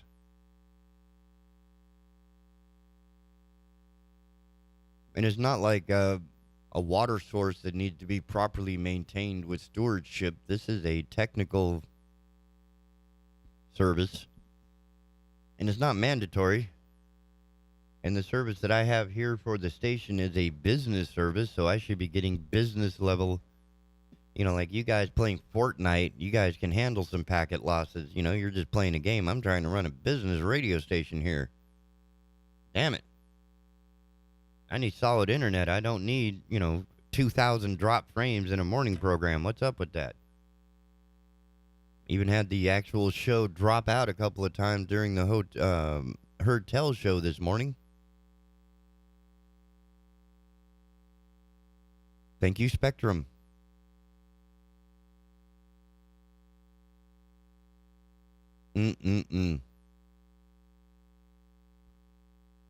Never is a monopoly a good thing. All right, to try and lift your spirits a little bit, want to let you know the Swiss Theater Troupe to bring unique style to the Cape Fear Community Center Wilson Center this fall. That's right, the Wilson Center at Cape Fear Community College is pleased to announce that internationally acclaimed theater troupe Mummenschanz. I need a German to read that. Will be bringing their unique performance style to the Wilson Center this fall. The unique theater troupe will take the Wilson Center stage Tuesday, November 1st, 2022 at 7:30. Tickets for this one-of-a-kind theatrical experience will go on sale to the general public on Wednesday, the 30th. Tickets will be available online beginning 10 a.m. In person or telephone purchases will begin at 10 a.m. or 2 p.m. rather. Online at 10 a.m., in person or by telephone, 2 p.m. Wilson Center members will have the opportunity to purchase tickets in advance. Please note that this is anticipated to be a full capacity event and will adhere to all local and state guidelines at the time of the show. Tickets may be purchased online at wilsoncentertickets.com or by contacting the Ticket Central box office, the Central Ticket box office. Ticket Central is open for telephone and in-person sales from 2 to 6 Monday through Friday, 2 p.m. to 6 p.m. That's weird.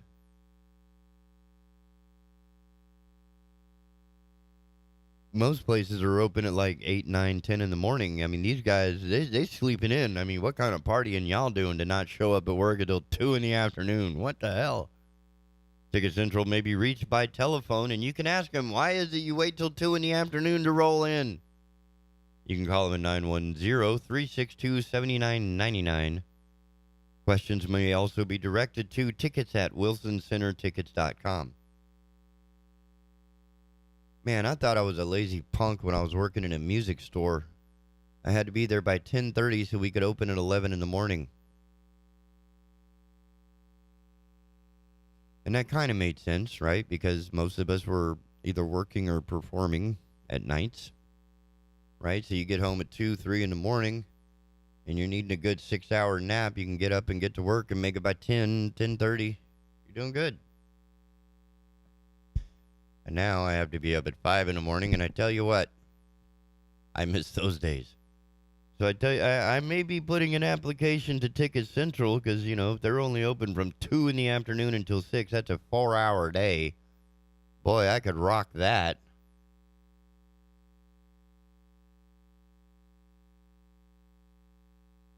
Now, what's interesting is they are giving absolutely no hints as to what this unique performance is. So, you know, I am going to assume that they at least have their clothes on. Now, here's a story I was almost a part of yesterday. Jingo's Playhouse grand reveal ribbon cutting tonight. Actually, that was last night. C.B. Johnson, the guy who helps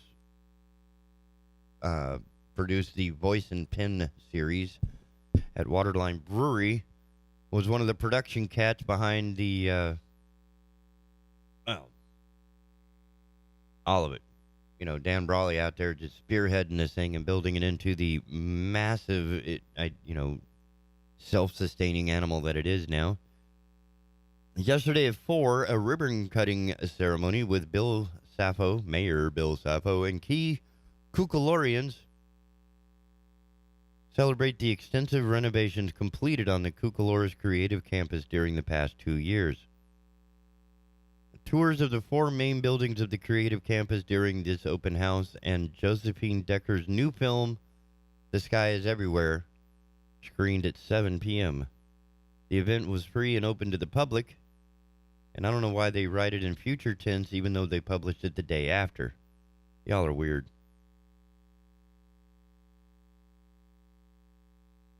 But apparently it was a lot of fun, and it is amazing. The new theater is gorgeous. I can't remember from which theater the seats were originally pulled from before its renovation and, or whatever destruction. But all of those chairs were pulled and completely reupholstered and resurfaced and renovated. I mean, the wood armrests were taken off, sanded down, and restained. They look gorgeous. All of the seat frames were blasted and repainted. Or maybe it's, what do they call that, powder coated? And all new upholstery, new carpeting, new floor, new lighting. Oh, man, it's beautiful in there. New lobby layout. They got a bar in the back. It is absolutely amazing. So if you haven't been, make sure that this November you do not miss your opportunity. Of course, I think you can swing by and just, like meet people and say hi. But the big reveal last night, definitely successful.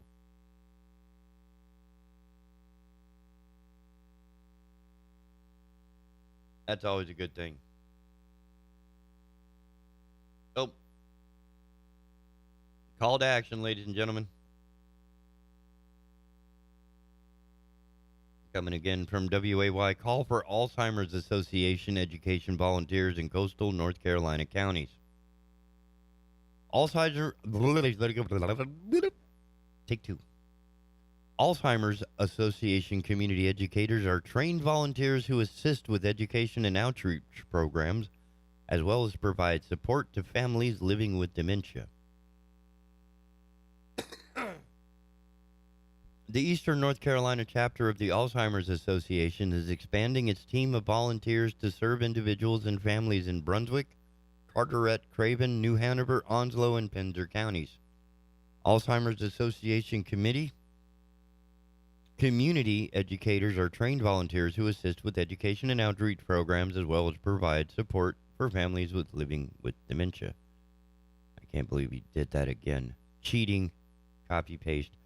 They deliver community education program developed by the Alzheimer's Association on topics that are related to Alzheimer's disease, other dementias, and memory loss. Community educators are trained to deliver programs both in person and virtually. Volunteers like our community educators play a vital role in making a difference in our communities, said Lisa Roberts, Executive Director of the Alzheimer's Association Eastern North Carolina chapter. Our dedicated volunteers are invaluable and integral to furthering our mission and to impacting the lives of caregivers and individuals dealing with Alzheimer's disease or related dementia. For more information about becoming a volunteer community educator, visit volunteer.alz.org or contact Brooke Vallely at BBVallely, BBVALLELY at alz.org or 919-241-5960, 919-241-5960. Glad you got that written down. Volunteers are needed all over the place, and this is just one more example of that. In fact, another nonprofit's popping up trying to raise money. Coming at you from WAY. Surprise. I mean, that's where we get our news to riff on. The Red Cross of Eastern North Carolina announces virtual ball.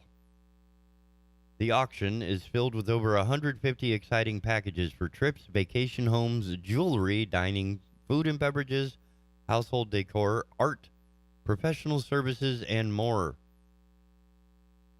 Crossball chair Linda Kraft invites you to join us for a very special evening. Community members may join the event for free, and the public is encouraged to support the mission by bidding on auction items from the comforts of their home, on their cell phones, or computers. The auction is filled with over 150 exciting packages. Each year, we look forward to the Red Cross Ball to bring the community together to celebrate our life-saving mission.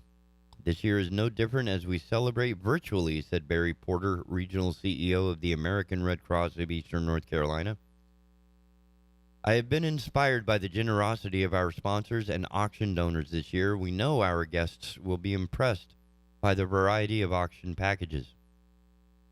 Funds raised from this event will be used locally by Red Cross to alleviate human suffering by helping people affected by disasters, supporting military families, delivering life-saving blood and teaching critical life-saving skills.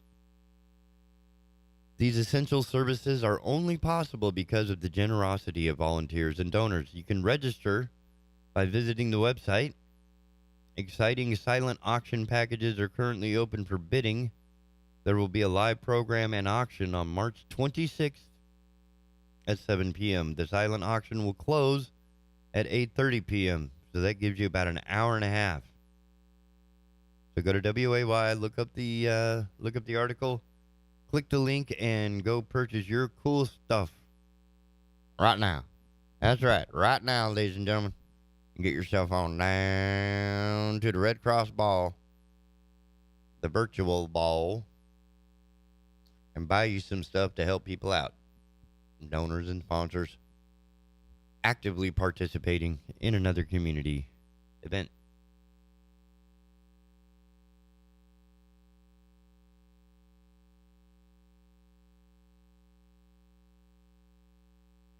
Now, what to pivot to? Nope, sorry, but I am going to take that advice.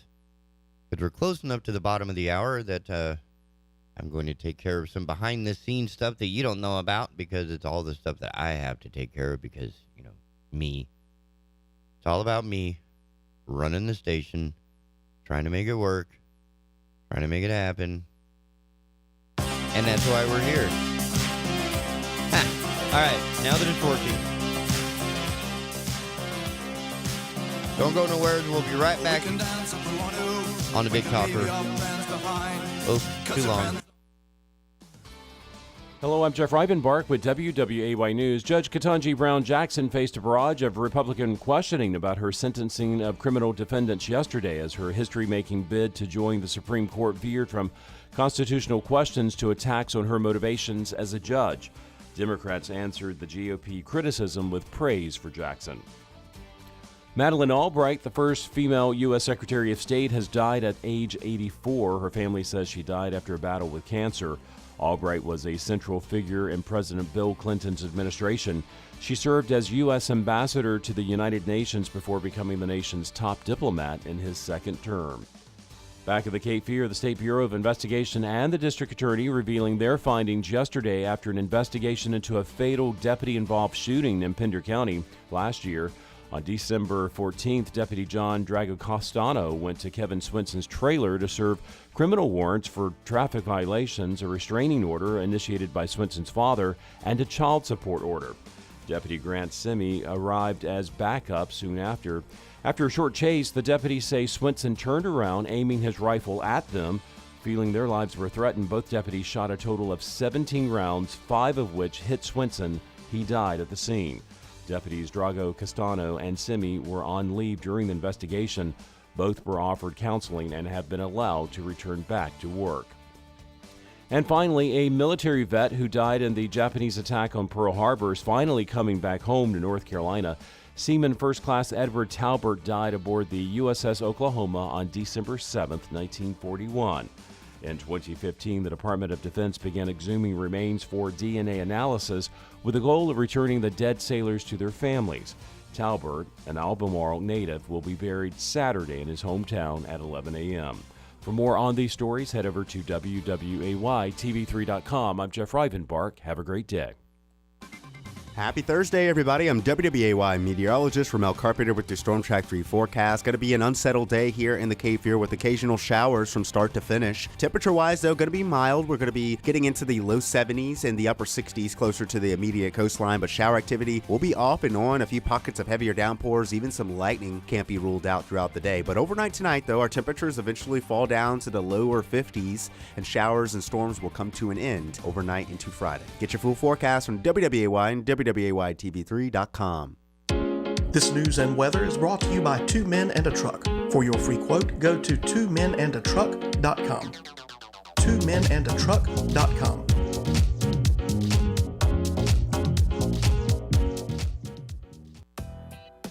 Hey, I'm Yael Osowski. And I'm David Clement. We're the host of Consumer Choice Radio, broadcasting every Saturday at 10 a.m. here on the Big Talker 106.7 FM. Consumer Choice Radio is a weekly conversation featuring the latest news, interviews, and expert analysis that covers consumer topics from around the world.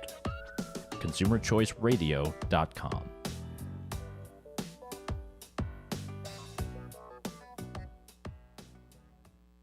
The Wilmington Cape Fear Home Builders Association serves as the advocate for the building industry, advancing professionalism and promoting community involvement. We are a positive force for responsible growth while protecting property rights and the privilege of home ownership. 3 out of every 5 jobs is touched in some manner by construction in our region. Growth generates jobs, maintains our property values, and builds and updates our infrastructure. Join us Friday mornings for the Construction Connection with the Wilmington Cape Fear Home Builders Association and the Big Talker FM. If you want to talk about culture and politics without all the caterwauling, then you'll love Hertel Radio with me, your host, Andrew Donaldson, every weekday morning, 6 a.m. with a replay at 3 p.m. right here on the Big Talker. Catch it on the Listen Live tab on the app or watch on the Facebook page.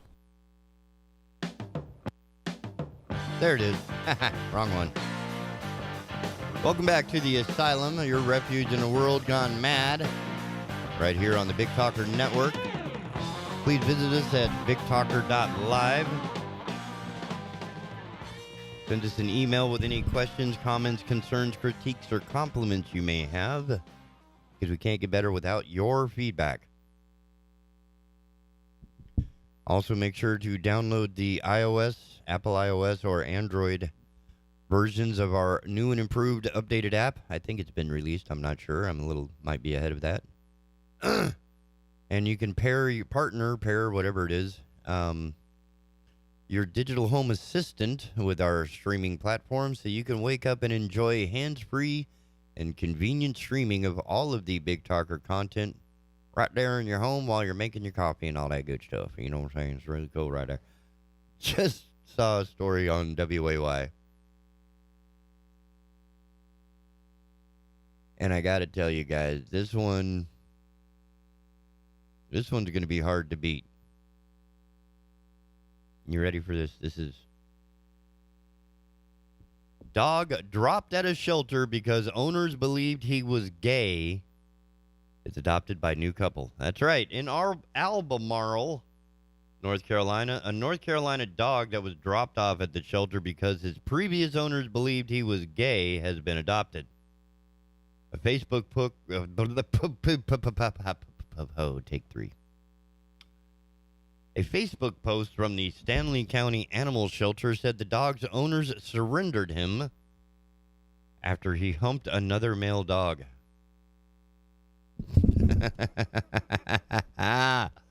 Yes, ladies and gentlemen, this is a true story. A North Carolina dog that was dropped off at the shelter because this is ridiculous. Animal experts say that is a common behavior in dogs that is not sexual in nature and instead is a way of asserting dominance. Fezco, who is 4 to 5 years old, has been adopted by a gay couple in Charlotte. Oh, man, I don't know if I can even start on the jokes with this one, but it's dominant, all right. But now we're applying our own sexual deviance and misunderstanding and silliness to our animals.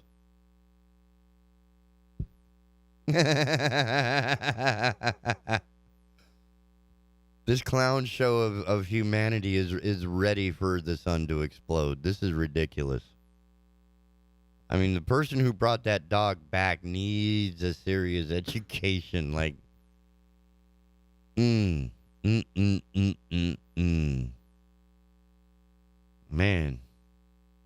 At least the dog's in a loving home right now. Because I can't imagine how loving a home would be if they rejected the dog because he's gay. What are they going to do to the child, the son or the daughter, if they find out that offspring is gay? I mean, are you going to return that one too? That's ridiculous. The fact that we are anthropomorphizing our pets is the worst thing that's the worst thing Disney ever unleashed upon humanity. Right, because now we have kids who think it's okay to play with a Black Panther because they saw Jungle Book. Or they think the bear is just a big, cute, dancing bear bite like Baloo. No, that's a 1,500-pound killing machine that will eat you like a burrito.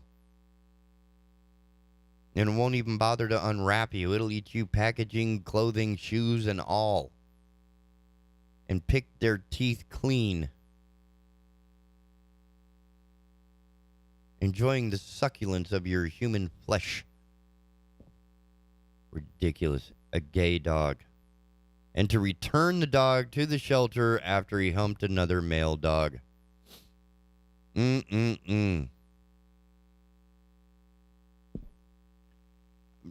Well, so, if anybody's ever had a male dog that had not been neutered or spayed or neutered, yeah, neuter is what you do to, anyway, early enough in its age, has seen a dog hump everything from a table leg to a stuffed animal. I mean, Brian on Family Guy took it out on Rupert there for a minute. And maybe a guest's leg. So this person obviously doesn't know much about dogs at all. Man, and to impose your own homophobia onto an animal is just ridiculous.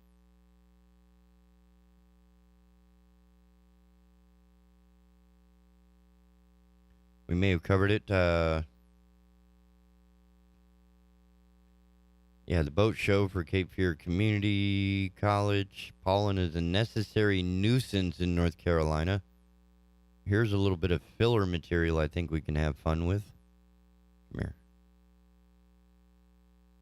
Like, if any of you didn't believe it,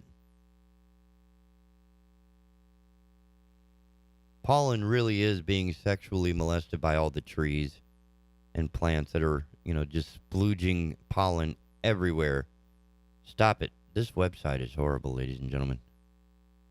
So if you, believe me, just let me read you the news, because trying to read it off the website will cause conniptions. Pollen is a necessary nuisance in North Carolina. Finally, I can read it. We complain about it and suffer through our allergies, but we would not have the world as we know it without pollen. Here comes the education people from WNCN. It has begun. That persistent film pollen that takes over our lives in spring is rearing its head across our communities. This year is probably a week early compared to what we've seen over the past couple of years, but it's definitely within the normal range of when we start to see the production of pine pollen. Dr. Robert Barden of North Carolina State University explains. He says, even with our warm end to winter, pollen this year is pretty much on time. And his estimates say the peak will likely be early to mid-April. So while you may want to get your allergy meds ready, don't blame all of your sneezes and sniffles on the yellow pine pollen. Most of our allergies, from a tree pollen standpoint, are our hardwood trees, and it's a much smaller grain pollen that's rough and it's an irritant, said Dr. Barden, where our pine pollen is a much bigger grain and smoother, and it just happens to occur mostly at the same time. We complain about it and suffer through our allergies. And this is another copy-paste cheat. A little bit of education. A free 4 minutes of airtime.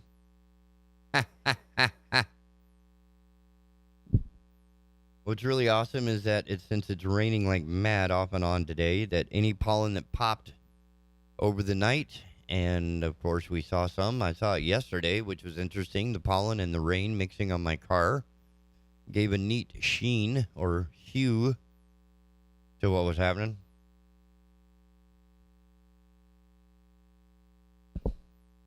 Oh, look, sponsored content.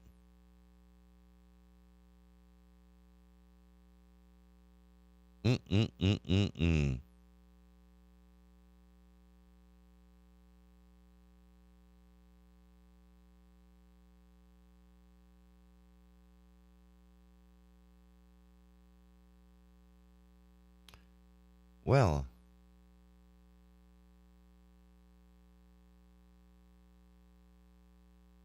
A lot of stuff that there's so many of these that are already being covered and just hounded on by other morning and other news and commentary opinion programs that, of course, being dead tired from the late gig last night and early rise for radio station responsibilities.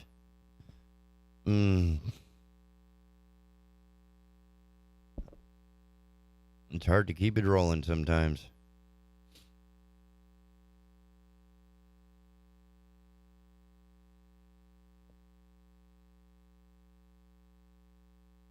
Oh man, the coffee's not doing the job. Come on, ladies and gentlemen. From ordinary-times.com, written by Eric Medlin, The Misplaced Menace of Nuclear Power. And, not everybody has the benefit of growing up with a stepfather who is a nuclear physicist and engineer for Sandia National Laboratories, performing experiments and blowing stuff up and launching balloons from Presque Isle, Maine to Misery, France, to get insights into how, when done properly, nuclear power is one of the coolest things ever man has created. I mean, like, second to fire, maybe. 2 stories in the past week illustrate the critical debate playing out over the world on the question of renewable energy. On March 6th, another dire climate change report was issued by the United Nations predicting an existential threat to much of humanity if nations do not immediately reduce their carbon emissions. Time out. Existential threat to much of humanity. We won't care about the striped bass or any of the food that we eat or any of the plants that we eat or any, it's humanity we're worried about. It's not the planet. The climate is for the planet, not us. We are just one animal in a long list of fauna on this planet. But we seem to be the most self-centered bastards ever. We destroyed the planet, and now suddenly we're concerned about what the planet is going to do to us in retaliation. So, foul. 2 days earlier, the world was fixated on a nuclear power plant in Ukraine being bombed by Russia. The story of the Zaporizhia plant drew much more attention than the UN report. CNN spent hours showing the plant and debating its status. The New York Times reported several stories on the plant's health and its role as a target for Russian forces. Inevitably, the 2 stories are connected. The invasion of Ukraine has thrown into stark relief the reliance of Europe on fossil fuels from Russia, a reliance that has helped cause climate change. At the same time, a major alternative to fossil fuels, nuclear power, was demonized for days as a vulnerable part of Ukrainian infrastructures. Pundits on Twitter and elsewhere have even speculated that the attack was a deliberate message to the West, a reminder of the nuclear fears that pushed them towards Russia in the first place. Fears of nuclear power are primal and ingrained. Humans understandably fear the awesome power of splitting large nuclei of poisonous substances such as uranium and plutonium. We are familiar with the stories of nuclear accidents and the specific details of these gruesome events. Nuclear accidents have an immediate existential nature that is hard for the public to look away from. They involve the spread of radiation that can do unspeakable horrors to the human body. In many instances, they affect civilians and are related to natural disasters that are harming other sectors of society. Radiation can also pollute the environment. Hatred of pollution has fueled much of the anti-nuclear movement over the past 5 decades. And again, we're still focusing on the human side of this thing. Unspeakable horrors to the human body.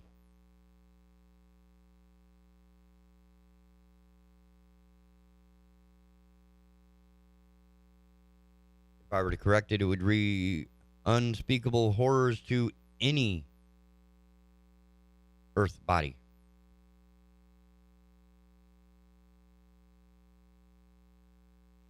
It kills plants and trees and bugs and birds, cows and horses and pigs, and people. Anyway, an important feature of these fears is the incorrect belief that nuclear power plants can explode like nuclear weapons. The nuclear material in power plants is nowhere near as refined as that in weapons.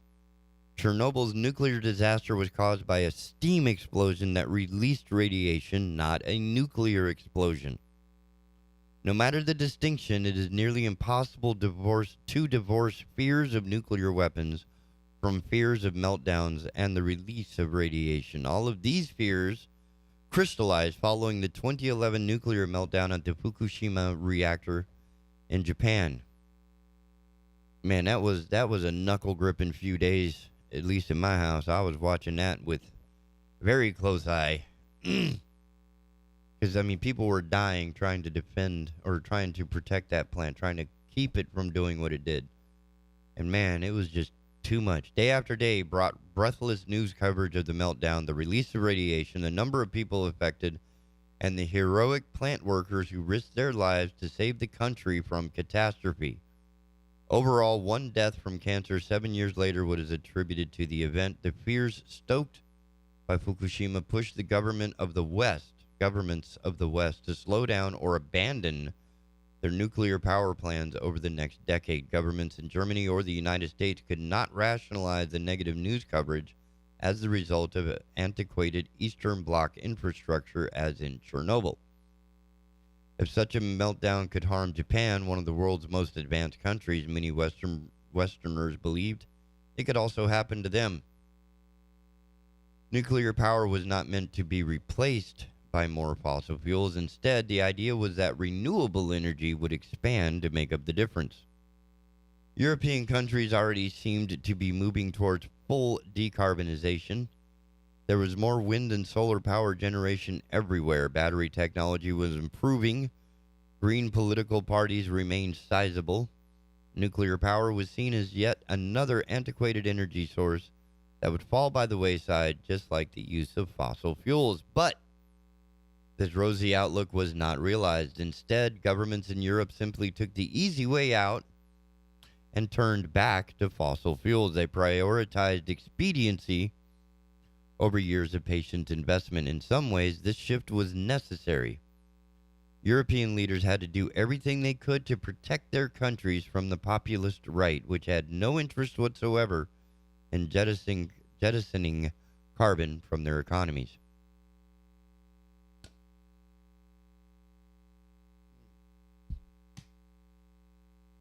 With this nuclear fossil fuels binary in mind, it is worthwhile to consider the trade-offs associated with each form of energy production. Nuclear power runs the risk of meltdowns, such as the ones at Fukushima or Chernobyl. These events are terrifying to watch on video and can be incredibly dangerous for the people close by. They are also exceedingly rare. The total number of people killed in global nuclear power-related accidents since 1957, not counting potential cancer deaths, is around 50. By comparison, between 2005 and 2019, 83 offshore oil rig workers in the Gulf of Mexico died. Only a fraction of the total number of people involved in the fossil fuel extraction industry. Nuclear plants are equipped with regulatory controls and cutting-edge technology to prevent the kinds of meltdowns that have captured the public imagination. They are relatively safe. The safety is enhanced when compared with the external impact of the fossil fuel industry. According to a recent Harvard study, fossil fuel output kills 8 million people every year from pollution. Pipeline spills and leakage from coal ash pits have the potential to contaminate the drinking water of thousands of people. Yeah, just look at our water. We'll let you know about contamination. These negative effects do not take into account the effects on climate change and geopolitics. The key to embracing nuclear power as a stopgap measure towards a greener planet is to understand, minimize, and still accept the risks of nuclear accidents. Stories about nuclear power plants gone rogue must be placed in context.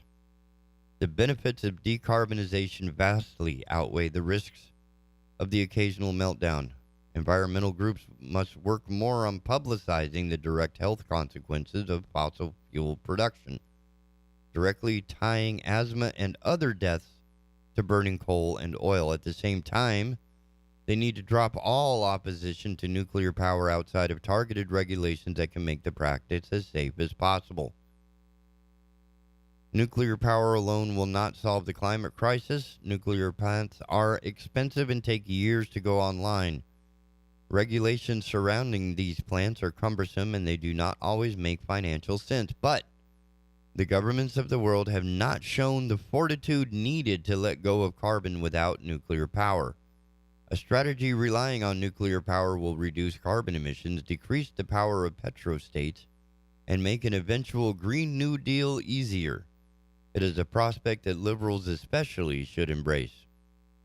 And it should make sense all the way around. When you invest in technology, you're investing in a future, an arc of a future. So the development that you encourage now is the technology you want to see then. And that all comes to a head when you reach the gas pump and the gas is now more expensive than you were expecting.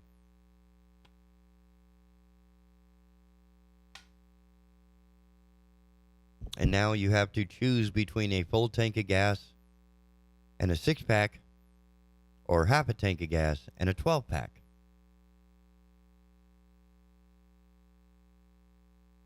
Or look at some of these alternate realities. And what's interesting, and I think this is the part that's not been talked about enough, there are, okay, too many thoughts at once, not enough coffee. Try that again. Imagine being alive at the turn of the century when all of these, there was like a period of time at the beginning of the end of the last century, or no, not last century, so 1800s, into the 1900s, and the beginning of the 1900s, the Industrial Revolution, technology revolution, patents, thousands of patents a day are being filed for every kind of invention from everybody's little garage, right? And if you don't think that that's a legitimate yardstick, may I remind you that Apple started in a garage. Two guys in a garage, kind of like my radio station. Well, yeah, just me, but you get the idea. Had an idea, put it together, and made it work.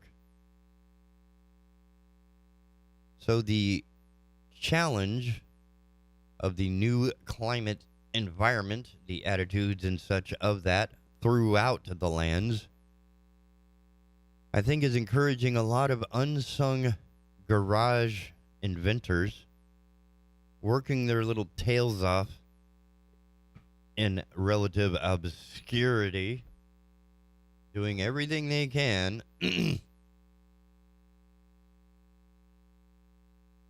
develop the next great thing to improve, to use a different fuel. There's any number of ways we can do this, right? Any number of ways we can do this. We can turn to hydrogen. It works for the sun. We can turn to sun. We can turn to electric. Now, part of that,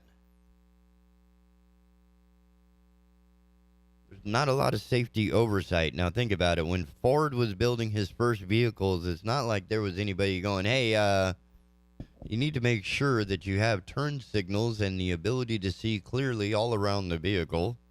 A spare tire would... No. He was inventing the car. And he was kind of like, hey, here's a transmission. Of course, it's going to grind like mad. And everything that failed on that car was an education for the next car he built. So there's going to be people in garages that are going to build the next non-luxury brand electric vehicle in his garage. They're already doing it with, like, one guy. I thought this was cool. Took the alternator out of a massive vehicle, like a 1,000,000 watt or something alternator, and connected it to a battery in reverse so that the alternator now becomes a motor. And he put that motor on his bicycle. And his bicycle's doing like 70 miles an hour. Okay, maybe it's not the safest vehicle ever built. But, you know, we have motorcycles that go 120 miles an hour. And if you've ever seen somebody drop a bike or seen the aftermath of somebody who has dropped their bike doing 100 plus, you know what I'm talking about. I know a guy, and it took him 2 years or 3 years to learn how to walk again. He has more metal in his body than you can imagine. He cannot pass through TSA without setting off every alarm in the building. I mean, you want to talk about the billion or $1 million man. I'm sure that's about what it took to put that kid back together, man. Poor bastard. And I get it. I've ridden a bike, got my motorcycle endorsement, and my motorcycle insurance. Rode my motorcycle on them back windy roads. And had a great time. But I tell you what, dropping a bike at $120 is not something I would ever want to do. I'll just say that now. That would be brutal. All right. Working on it. Where to go? Because I need to have this now. I tell you what, we're going to take a top of the hour break, and when we come back, we should be having some good, fun conversations with our friends right here on the Asylum, your refuge in the middle of the world gone mad, right here on the Big Talker Network. Don't go nowhere. We'll be right back. Oh. Ooh, I did it in time. There we go. Bye. Keeping Whiteville informed. The Big Talker 106.7 FM WFBT, Carolina Beach. If you want to talk about culture and politics without all the caterwauling, then you'll love Hertel Radio with me, your host, Andrew Donaldson, every weekday morning, 6 a.m. with a replay at 3 p.m. right here on the Big Talker. Catch it on the Listen Live tab on the app or watch on the Facebook page. Hi, this is Justin Humphreys from the Humphreys Law Firm on Eastwood Road. The Humphreys Law Firm is located in Lumina Station, Wilmington, North Carolina, practices civil litigation, intellectual property, commercial, and residential real estate. Please give us a call at 910-332-0721 or visit us on our website, which is www.humphreysfirm.law. You can also listen to me every Thursday from 6 to 7 p.m. on the Big Talker 106.7 FM. O'Leary's Automotive Repair has multiple locations in the area in Hampstead, Leland, the Myrtle Grove area, Ogden, and Wrightsboro. O'Leary's Automotive Repair, a trusted, locally owned business since 2006. Hello, I'm Jeff Reibenbark with WWAY News. Judge Ketanji Brown Jackson faced a barrage of Republican questioning about her sentencing of criminal defendants yesterday as her history-making bid to join the Supreme Court veered from constitutional questions to attacks on her motivations as a judge. Democrats answered the GOP criticism with praise for Jackson. Madeleine Albright, the first female U.S. Secretary of State, has died at age 84. Her family says she died after a battle with cancer. Albright was a central figure in President Bill Clinton's administration. She served as U.S. ambassador to the United Nations before becoming the nation's top diplomat in his second term.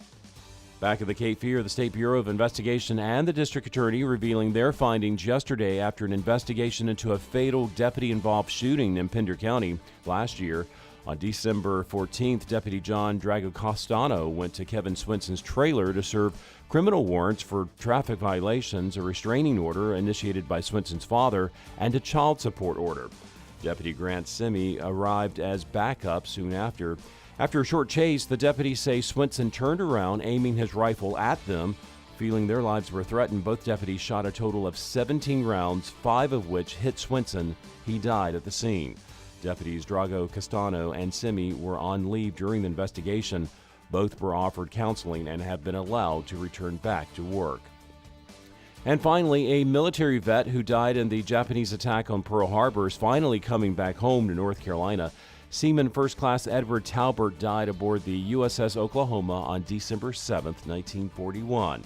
In 2015, the Department of Defense began exhuming remains for DNA analysis with the goal of returning the dead sailors to their families. Talbert, an Albemarle native, will be buried Saturday in his hometown at 11 a.m. For more on these stories, head over to WWAYTV3.com. I'm Jeff Rivenbark. Have a great day.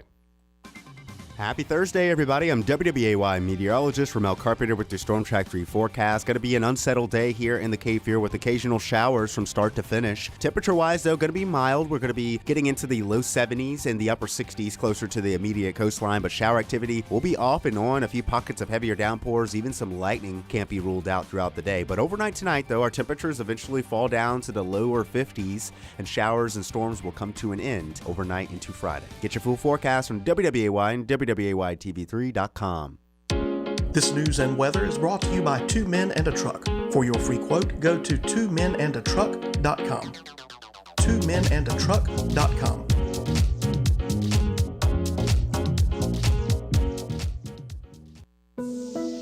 When you purchase a Golden Technology lift and sleep chair from US Med Express at 1733 Dawson Street, you get the benefit of a lift assist chair, a recliner, a memory button chair, a zero-gravity chair, a Trendelenburg device, and a sleep chair, all in one of the most comfortable pieces of furniture you have ever experienced. Our chairs lead the industry in power lift recliner features and advances in technology. Our chairs are FDA certified as medical devices, which means it's 100% tax deductible, and helps with a number of medical conditions, including arthritis, poor circulation, and sleep apnea.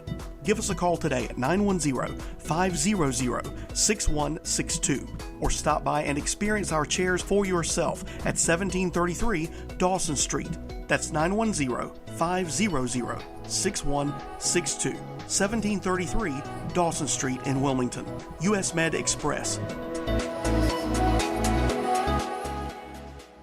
If you want to talk about culture and politics without all the caterwauling, then you'll love Hertel Radio with me, your host, Andrew Donaldson, every weekday morning, 6 a.m. with a replay at 3 p.m. right here on the Big Talker. Catch it on the Listen Live tab on the app or watch on the Facebook page.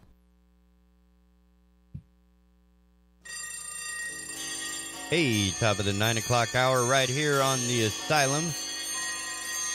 Your refuge in a world gone mad.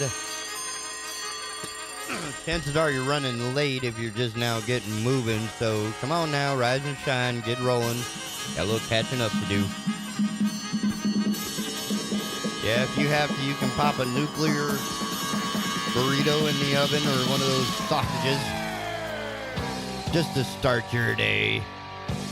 Whatever it takes to get rolling, I, myself, am partial to coffee, which is why I have the coffee right here next to me and slurping it down like you wouldn't believe. So yeah, apparently one of the conversations going on in the greater world at large, or at least here in the United States of America, seems to be the confirmation hearings of our latest candidate for the Supreme Court.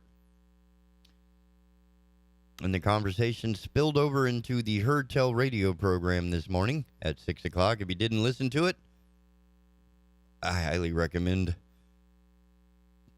you tune in for the replay at 3 o'clock this afternoon, or surf your happy self on over to the YouTube or Facebook's stuffs and look us up, baby. I'll try it. You can look us up. And listen to his program earlier this morning with M. Carpenter, an actual lawyer that's giggling, absolutely giggling, about some of the things coming up in this confirmation hearing. One of the least, not the least of which, there we go, got to get my phrasing right, not the least of which was the request for her LSAT test scores. Okay, I'm not a lawyer, but I remember the battery of tests, right? The ASVAB, which is your just generic aptitude test, because that's what the AT stands for, is, aptitude test. Your SAT, Scholastic Aptitude Test. LSAT, Law School Aptitude Test. It just means, do you have the aptitude to handle this education and career? It's sort of like the barrier to entry to law school that, are you able to understand these difficult concepts? Or are you going to be another Rudy Giuliani? Are you going to be another, what was her name, Sydney, what's her name? Powell? right? Are you going to be a good lawyer or are you going to be a politician? How's that for a choice that you can make? You know, you have one choice or the other, and that's I just can't. I can't abide that. Uh-oh. That tells me somebody's here. Mr. Donaldson? Is that you? Yes, don't talk over the Wu-Tang, please. I'm trying not to, but I'm getting better. There's the Wu-Tang. There's my friend Andrew Donaldson. Welcome, Good morning. my friend. How are you? Good, good. I'm still a little upset about this Crustables comment you made this morning. I'm not sure I can totally get behind you on that. Yes. That's the 168 episodes. All the hot takes I have. That's the one. That was the one that was too far. That was one, the one. Uncrustables. Yes. Really? Yes. Okay, hit me with it. Okay, so your parents cut the crust off of your bread? No. Then why is it and this is a frozen food, correct? Correct. Yes. Okay, so a frozen peanut butter and jelly sandwich with the crust cut off, to me, is the ultimate in achieving participation trophy. Well, my parents didn't do that for me. I'm just saying that there is a product known as an Uncrustable, and I, being the bearer of knowledge to the wider public, would let people know that you can buy a product where you can make your own Uncrustables at home. It's just a little simple press thing, costs $20-$30, and you can designer make your Uncrustable and put whatever filling you want in there. I've even made it. Grilled cheeses that way, make a stuffed grilled cheese where it's completely encased. You can do it that way with this kind of a product and just spray butter all over it and fry it up. That's all I was doing. I don't know why all these lies, slander, and calumny in my direction over Uncrustables.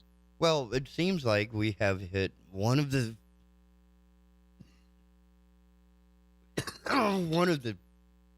sticky You okay points. there? Yeah. Coffee in the wrong. See, if you'd eat an Uncrustable, that wouldn't have happened. Well, that's the thing. So what you're talking about is what I know as a pie iron. Yes. Right? You put it in there, you clamp it shut, you Yes. put it in the fire, and what Correct. happens when you put buttered bread, in a pie iron into the fire? Yeah, it crusts up. Oh, you get what's called GBD.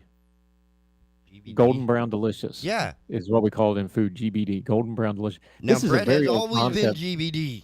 This is a very old concept. The old miners in England and Welsh in years gone by, they call them hand pies, where they would carry these down into the mines, and you didn't eat the crust because the crust had all the coal dust and everything in it that they thought would kill you. So you would eat the inside and just hold the crust and then throw the crust away and not eat the crust. That was a tradition for the miners in Welsh and England for years and years and years. All throughout human history, people have a complicated pouch-type relationship. food. Yeah, this is not a new concept. This is just the microwavable version. And the thing with the Uncrustable was you freeze it and you throw it in a kid's lunchbox, and by the time they eat it for lunch, it is unfrozen and they can eat it. So this is a It's shut got the to be kids up type soggy of a and maneuver. nasty by then. Look, this is not hot cuisine, and that's not temperature hot for those of you from Logan. That means hot. That's a French word for fancy. It's not hot cuisine, but it's good eats, man. It's peanut butter and jelly. It's kind of hard to screw. It's like pizza. Even if it's cold Right. and soggy, it's still pretty good. It's better not having pizza, so you just go with it. And that's why I misunderstood part of that, so I apologize. But I could have sworn that you were advocating for crustless bread, which is starting to get a little further and further away from what I think makes golden brown delicious happen. The other part of your morning program this morning, it was a cathartic experience to hear M. Carpenter laugh. Yeah, she doesn't. Usually when I'm talking to her, she's cursing me out for my bad grammar. She's editing my pieces. But yeah, she was great today on the show. Absolutely fantastic. Do not miss her on Her Tell this morning. Obviously one of my favorite people, not just favorite guests. But yeah, I love talking to M. She breaks it down. She makes it understandable. Do not miss her interview on Her Tell today. Very good When stuff. she was talking about the opinion, She's fired up too, man. Oh, that was hilarious. When she She had trouble getting through the sentence because she wanted to break out laughing about making a federal case out of the guy's busted package case against the post office. He spent more money filing the paperwork than what the actual small claims was. Like I like talk about a dude doing it for the principal.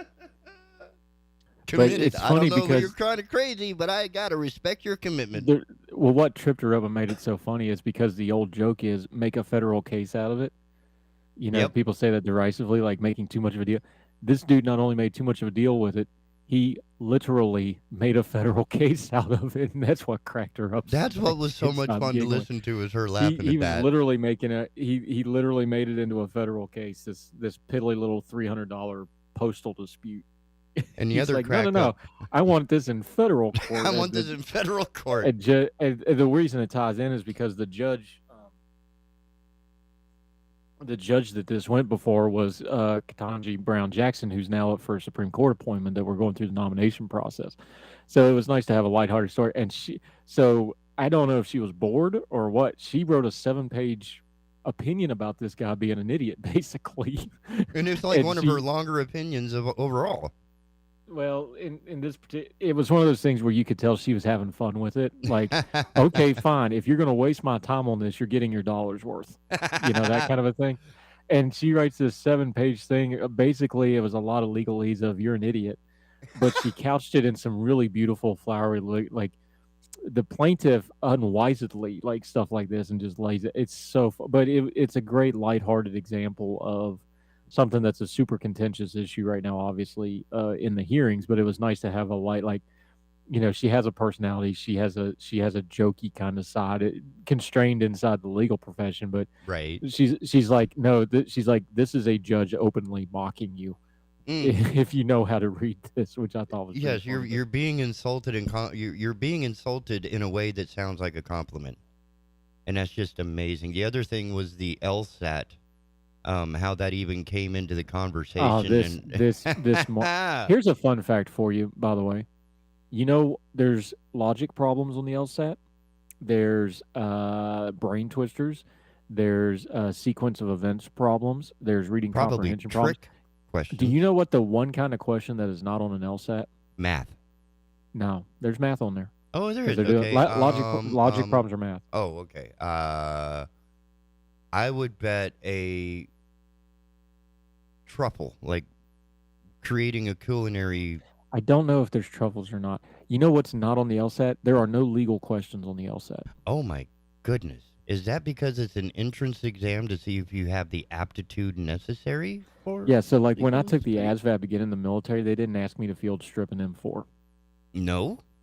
No, because You're I didn't need to know that yet. Going into the military? No, they're going to train me how to do that. Oh, that's the idea. Yeah, when you take your LCATs for to get into the medical profession, they don't ask you to remove an appendix. So you know why? Because they're going to train you to do that later. They just want to know if you have an aptitude to be able to learn how to do that. The LSAT, this linguistic moron that sits on TV every night saying that we need to see an LSAT, he thinks you're stupid. Like, he knows well and good that that doesn't mean anything. And by the way, well, most of those people. By the way, she got into Harvard, so her LSAT score was in the top 1%, or she wouldn't have got in. Wow. Let's be real here. Okay, her LSAT score was really, really good. And the only person who would really care about an LSAT would be Harvard. Or it would Yale, be a part of the. It would be part of the. It would be part of the package at Harvard. Yeah. Where she was 1 year removed, by the way, from one Ted Cruz, who was one of the people grilling her. Who interesting is or not, they were a lawyer? Yeah, And he's a should Harvard know law better. grad. They were only a year apart. They know each other. They overlap. They were both on the Harvard Law Review at one point, so they had overlapping circles. They know of each other if they don't know each other directly, because they were there at the same time, and that's a pretty exclusive circle. It's not like there's thousands of them. You know what I'm saying? Right. And so what you're telling me is that at one time both of these people knew better, but only one of them has maintained that value. The talking head from TV, who I don't even like to mention his name because he's not worth my bandwidth. He absolutely knows better and thinks you're stupid, and I would really like America to prove him wrong. Oh, please. That would be cool. But yeah, that's what got him so tickled was it's people joke about the meme coming to life. Well, this is a very old legal joke of making a federal case out of it, and the dude literally made a federal case out of it, and that's what got her so tripped up. And that's part of the Herd Tell program this morning, and only part of it. And that's why we have it on every week. Yeah, the old miners said we were born with the big auger on that one, weren't we? Yes, sir. That's why we had to keep that one in the circle in the conversation. Only because as I went through the morning news, I was appalled by the fact that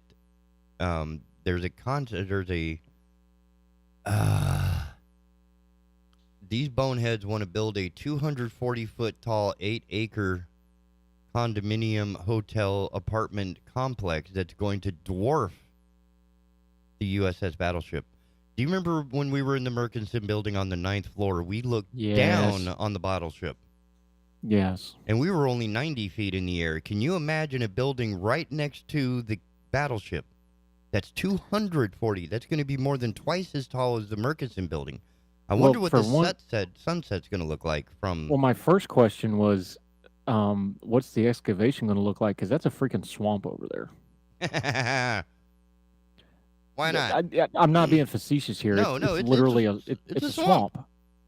Like some the swampland reason in North Carolina. one of the reasons they did the cadavers all the way around the ship was they're like, this is the easiest way to do it because we don't even have to pump water into it. All we got to do is build the cofferdam and pull the planks, and the water's going to rush in there because it's a naturally occurring thing. Yep. And that's we why can the drain boat's it. been sinking. Yeah, like the I don't even want to think about the excavation they're going to have to do to get a building that size. They're going to have to go down. They're going to have to go down 90, 100 feet to make that work. We're going to end up with a millennial good building luck. of our own right here in Wilmington. And my other question is... Well, I mean, the location's fantastic. The other question I had was the traffic flow. Because, right now, people that have to navigate Wilmington frequently know, your two options are you either got to go through town or you go up and around the backside of the battleship and come across, right? So if you're gonna do a major development on that side, because the intersection, I forget the road name off the top of my head, help me. The intersection right out from the battleship to go around and go, like if you're going to go directly to the beach around the north side of Wilmington, right? That's not the most well laid out. I mean, there's not a lot of traffic there, so people don't really notice it now. That's not the most laid out way to get back onto, the main freeway right there. I could see that being a problem in a big hurry if you start developing over there, which it's inevitable because there's only so much waterfront property. So, you knew it was inevitable. At some point, somebody's going to put something over there.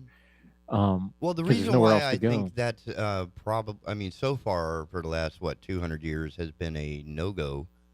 If you look at the way Wilmington has developed, all of the beautiful views of the riverfront are on the east side of the river so that you can see the sunset over the river. So if you build something on the west side, then everybody in the shadow is not going to see sunset past 4 o'clock in the afternoon. Developers do not care about this. Apparently not. So it's you would think an annexation. You think a zoning commission would be smart enough to hey, maybe we shouldn't kill our sight lines. Well, that's what the other thing that frustrates me is that this is a Leland initiative, and they're trying to annex that from New Hanover County, which I believe will take the income, the revenue from the boat, and transfer it to Leland to Brunswick County out of New Hanover County. By the way, can I get back on one of my pet peeves in a minute? If we're going to do this development right there, maybe we should fix the bridge. Which one? Well, both of them, but especially Memorial. Because what if we talk? If Foley just put a new roof on there. If Foley can handle that roof, they can certainly handle yours. I don't know if you saw that billboard on the bridge. What have I and a lot of other people been telling you? What happens if they shut that bridge down? Human nature is undefeated. If they shut that bridge down, which is going to happen if they don't replace it pretty soon. Because remember, if you start today, it'll be 10 years before the new bridge goes up. We are going to experience a serious atrophy. This bridge, I just hung out with my buddy Caleb. He's from Ironton, Ohio. I've talked about this on this show before. Ironton and Ashland had a bridge, and this exact same situation happened where they kicked the can down the road until they lost the bridge, and you had to go 15 miles around to get to the other side of the river. and it took them 11 years to replace it. And in that Ironton, town Ohio, died. and Ironton freaking died, basically. Any small businesses were run out of town, just ground out to the dirt. Yeah, but I'm talking about that intersection across from the battleship where you go down and around to get on the 4-lane to come around the north side of Wilmington. What do you think is going to happen to the traffic flow if they shut down Memorial and you've got a major project built on that side of the river? And everybody's trying to take Isabella Stelling Holmes Bridge. That would be Y'all listening yet? Do you have any idea? Because the whole thing with that is the traffic flow is not that bad on that bridge. Triple the traffic flow down through there and see what happens real quick. And now you want to talk about harming tourism because now people can't get back and forth to the beach because that's the easy way to get to the north side beaches in Wrightsville. You want to talk about the commerce because that the people coming into downtown from the north, that's how they drop down into town right there to get into downtown Wilmington easier. Now they're going to have to go around because the traffic's going to be such a mess. You better fix that freaking bridge if you're going to start developing the west side of the Cape Fear River. I mean, this isn't even, you don't have to be a developer to figure that one out. But if you're a greedy developer, then, none of it matters. Well, and to be fair, it's not the developer's job to take care of the bridge. That's very true. To be fair to them. But the bridge should have already been addressed. Ding, ding, ding, ding, ding. It should have been done 20 years ago. And it's going to be at least another 20 years before it's fixed. I would guess right now. If the over under was 15 years on that bridge getting replaced, I'd take that bet, wouldn't you? I'm not sure if I completely understand over under, but I have a feeling. Let's make it simple. Over under 10 years before we get a replacement for the Memorial Bridge. And that means that no sooner than 10 years. Would you say it's going to be sooner than 10 years or over 10 years? Over. Yeah, I'd take the over on 10 years. What about 15 years? That one's getting close, but I would say probably over. I'd say over too. I'd say 15 to 20 years replay, and that's if you start today. And that's with the environmental impact, your site surveys. Which, by the way, all changed the second they developed the west bank of the river. Now you got to do them all over again because now you've got two sides of development to deal with. Because now you got runoff on both sides of the river. You don't have when you do for people that haven't done an environmental impact study, when you have a natural wetland, which is what all of that over there, except for the battleship site that's natural wetlands. You can just basically do the EPA study as a natural waste watershed and you're done. You don't have to do anything else with it. You develop it over there. Now you're doubling your environmental impact study, everything you're doing, because now you have both sides of the river developed. That doesn't sound like a big deal, but you just double your environmental impact study just went from, I'm just picking a number here, but say it's $400,000 to do the EPA study. Now it's $1.2 million because it more than doubled. Because now you gotta actually do it. You can't just write it off because it's a designated wetland anymore because it's not. Now you gotta actually do the work on it. It's stuff like that adds up, and that's not in the budgets, by the way. So how did projects get overrun? That's where the overrun starts because they don't figure that in the front part because it changes. Because as soon as you start developing it, everything changes. The regulation changes. The zoning changes. The inspections change. The Corps of Engineers are going to get involved because they're in charge of the intercoastal waterway. They're going to get involved. The port's going to have a lot of say in it because anything they do gets drifted down into the ports, and now they're going to get a say in it. See how this stuff all dominoes? Oh, can you imagine being on the Isabella Stelling Holmes Bridge with the Memorial Bridge closed and a boat comes through? You might as well just close up shop, turn off the engine, take a nap. I love Wilmington. I love the city. Y'all got a ticking time bomb with that bridge, and nobody wants to do anything about it. And it's they put a new roof on it. It's apparent to anybody that's got a brain in their head that at some point they're just going to shut that thing off, and that's going to be it. There's no more discussion, and everybody's lives are screwed for 10 years. Or more. So what's it going to do for every bit of traffic going in and out of Wilmington to go around the north side? That's going to be because right now that's the alternate route right now. And that's the bridge that opened up 5 years ago? Yeah, the new overpass one. Yeah, 5 or 6. It's been longer than that, hasn't it? Might be 7, but it has. I know it's not been a decade. I don't think. No. But again, that's not designed to be the primary infrastructure bridge either.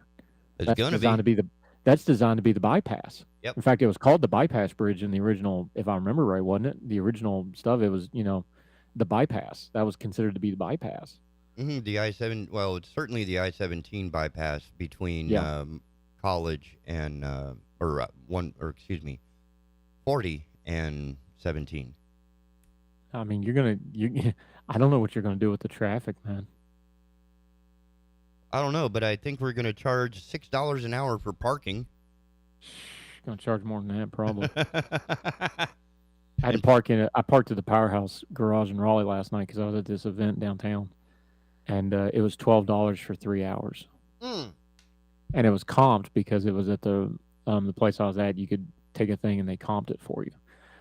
But I was thinking, I'm downtown Raleigh on a weeknight at an event, and it cost me less than it cost me to go to the beach. There's something just wrong with that. Well, you can't splash in your bikini bottom Speedo in Raleigh. But I'm saying the part of Raleigh I was in, they have the actual income base to sustain a higher parking rate, and yet they don't. Why? That is a good See question. what I'm saying? Yeah. See what I'm saying? Like all they that didn't double their rate from 100 to 225 a year. No. There's more money there than there is in Wilmington and Wrightsville Beach and Carolina Beach. I guarantee you that, because you got all that Apple money and all the big tech money in there. There's buildings going up everywhere. Like, there's so much construction down there, but the parking prices are pretty steady. They don't let them go up too much. Why? Because they want to keep people there. They don't want to drive people out of downtown. Because the longer you're there, the cheaper it costs to park, the more money you're likely to spend. Ah, what a concept. But if you have to package like Carolina Beach, you get greedy and take all the money up front, the cheap, easy media up front. But what there's a balancing point. I'm not saying they shouldn't charge for parking. I don't have a problem with that. But you can have a tipping point where you're cutting your own face off. Kind of like Carolina Beach did when putting year-round parking. I mean, Carolina Beach was free parking for all my life until a couple of years ago. And then Curry Beach, they're going to have a day. The reason you went to parking. Curry Beach and Carolina Beach was because the reason we started going to Carolina Beach decades ago was because Wrightsville got too expensive. So we all, like everybody else, you just moved down, less crowded, whatever.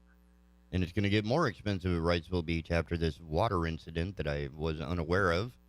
We're running out of beach, man. Oh, yeah. And I think that's what's going to kill us faster, and certainly kill all of what makes this place beautiful, because Carolina Beach is going to become basically Myrtle Beach, just putting up more high-rise resorts and crush out a lot of the old home vibe that we used to be.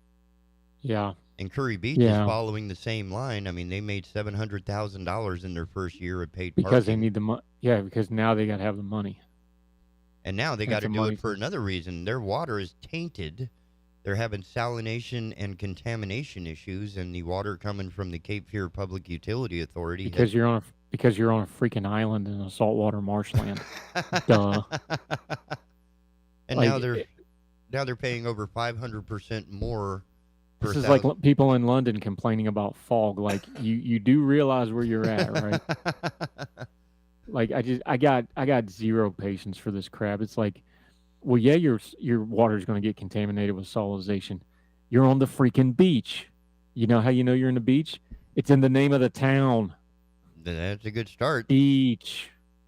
Like, maybe you should have planned like, your government that wants all this tax money, what are they doing with it? Shouldn't they have planned ahead for this? Of like, hey, we're probably going to have a water salinization problem at some point. We should probably get ahead of this, especially since we have the technology to deal with it now. You know, that we have methods of desalinizing water. Like, maybe they should have already been on this ahead of time, like good leadership would have been. Like, hey, we're a beach community. We probably have some unique infrastructure challenges that we should be addressing consistently and constantly, because they could rise up and bite us in the butt going forward. I would think dealing with salt water, which, again, you're surrounded by because you're a beach, might be one of those items on that list of things that you should constantly be paying attention to, just as part of your due diligence of being a government official. But perhaps I ask too much. I believe we do. And that's this whole holding people to account. Isn't that asking too much of people? to, No. I mean, well, Mark Meadows But apparently, with his voting, I mean, it I covers covered that this everything. morning. Right. Yeah, we covered Mark Meadows this morning, this duplicitous little weasel. His wife had 3 different voter registrations now, it turns out. Oh, I didn't get that. Because, I mean, I have Yeah, to that's the admit, new the story moment out that now. story that popped, I had to drop it on my station and say, hey, and now the nation is picking up on it, and I feel like I was one of the spearheads in that campaign. Yeah, the local folks out in Ashland's really done a good job reporting on this story. They actually found the double wide up on the mountain, up on Oh, the yeah. backside of Black Mountain down there. So yeah, good local reporting is the for the win on this one. But man, there's the old thing about he doth protest so much. So on the heading I heard tell today, we call it Mark Meadows do it yourself voter fraud. He's out here Oh. propagating all the voter fraud, and turns out Mark was right. There was voter fraud in 2020, and he knew it because it had his name on it in 3 different places. How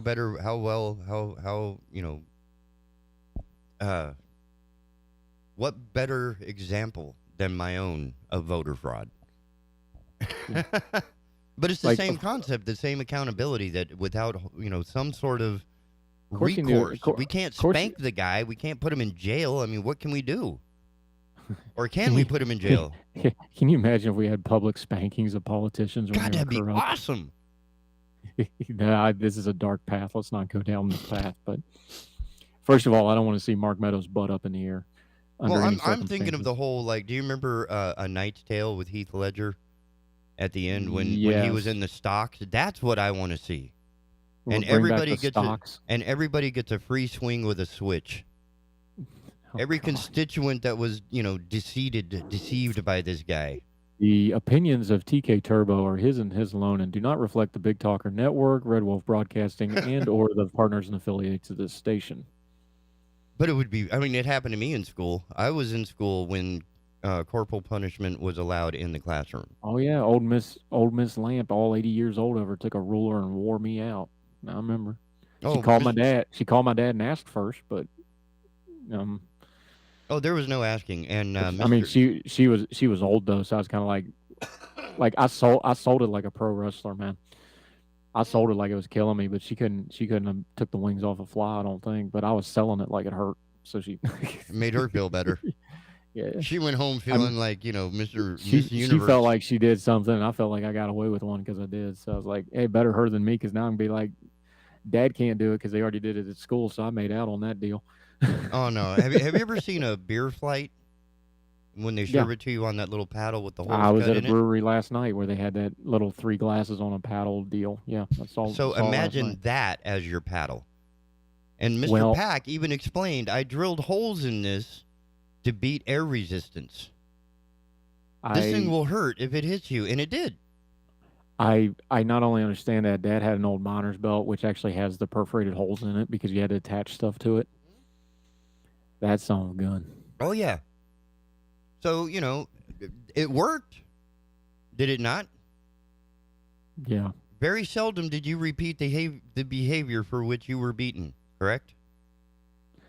I was a very rebellious child, so I'm probably not the greatest example for this because I Well, was certainly very after 2 or hard-headed. 3, because But I'm yeah. dense like you, but Yeah, when Dad got a hold of you, it was you was tell him behavior.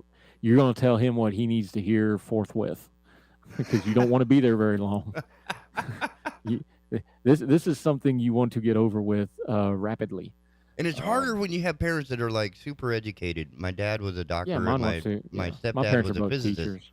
So they're Yeah. able to come at you with this lexicon of just absolute crushing syllables.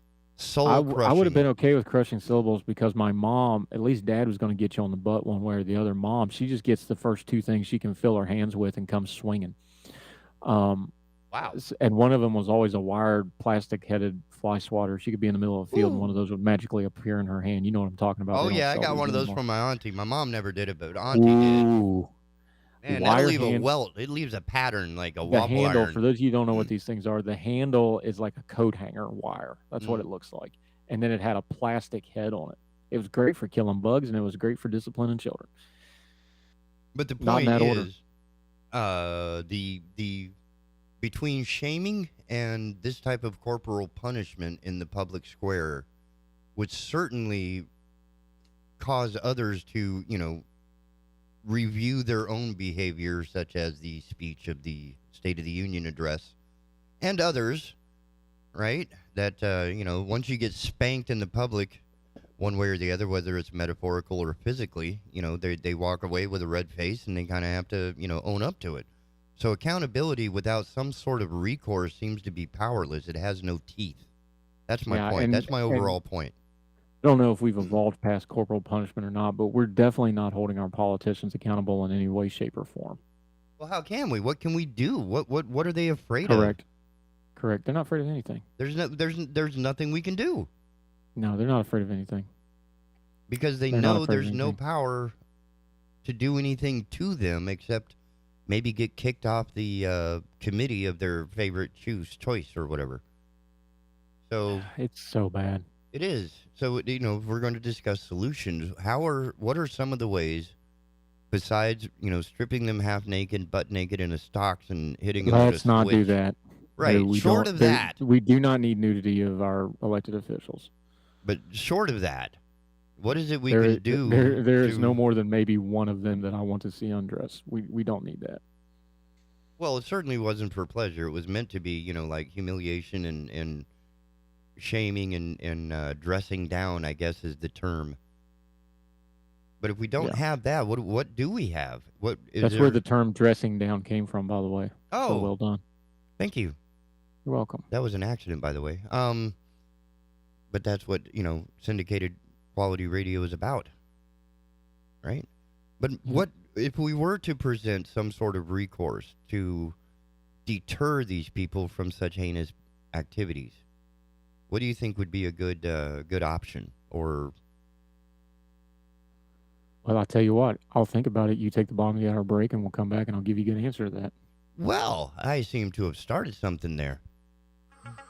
I like that idea. Ladies and gentlemen, we'll be right back after these messages on the Asylum, your refuge in a world gone mad, with our friend Andrew Donaldson, the managing editor of ordinary-times.com. Don't go nowhere. Hello, I'm Jeff Rivenbark with WWAY News. Judge Ketanji Brown Jackson faced a barrage of Republican questioning about her sentencing of criminal defendants yesterday as her history-making bid to join the Supreme Court veered from constitutional questions to attacks on her motivations as a judge. Democrats answered the GOP criticism with praise for Jackson. Madeleine Albright, the first female U.S. Secretary of State, has died at age 84. Her family says she died after a battle with cancer. Albright was a central figure in President Bill Clinton's administration. She served as U.S. ambassador to the United Nations before becoming the nation's top diplomat in his second term. Back at the Cape Fear, the State Bureau of Investigation and the district attorney revealing their findings yesterday after an investigation into a fatal deputy-involved shooting in Pender County last year. On December 14th, Deputy John Dragocastano went to Kevin Swenson's trailer to serve criminal warrants for traffic violations, a restraining order initiated by Swenson's father, and a child support order. Deputy Grant Simi arrived as backup soon after. After a short chase, the deputies say Swenson turned around, aiming his rifle at them. Feeling their lives were threatened, both deputies shot a total of 17 rounds, 5 of which hit Swenson. He died at the scene. Deputies Drago Castano and Simi were on leave during the investigation. Both were offered counseling and have been allowed to return back to work. And finally, a military vet who died in the Japanese attack on Pearl Harbor is finally coming back home to North Carolina. Seaman First Class Edward Talbert died aboard the USS Oklahoma on December 7, 1941.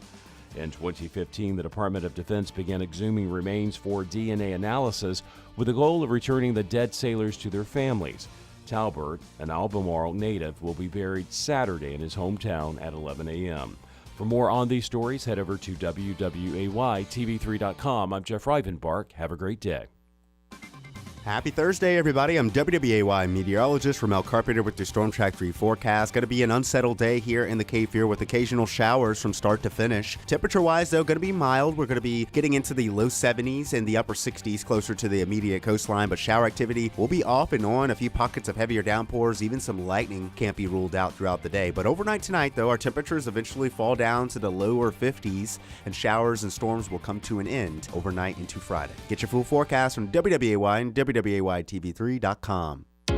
This news and weather is brought to you by Two Men and a Truck. For your free quote, go to twomenandatruck.com. twomenandatruck.com.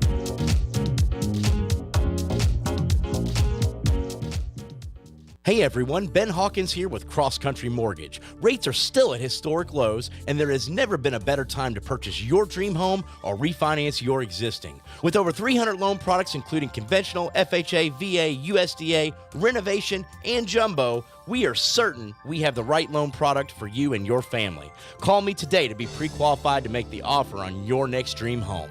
910-352-3373 or visit my website at lendwithben.com.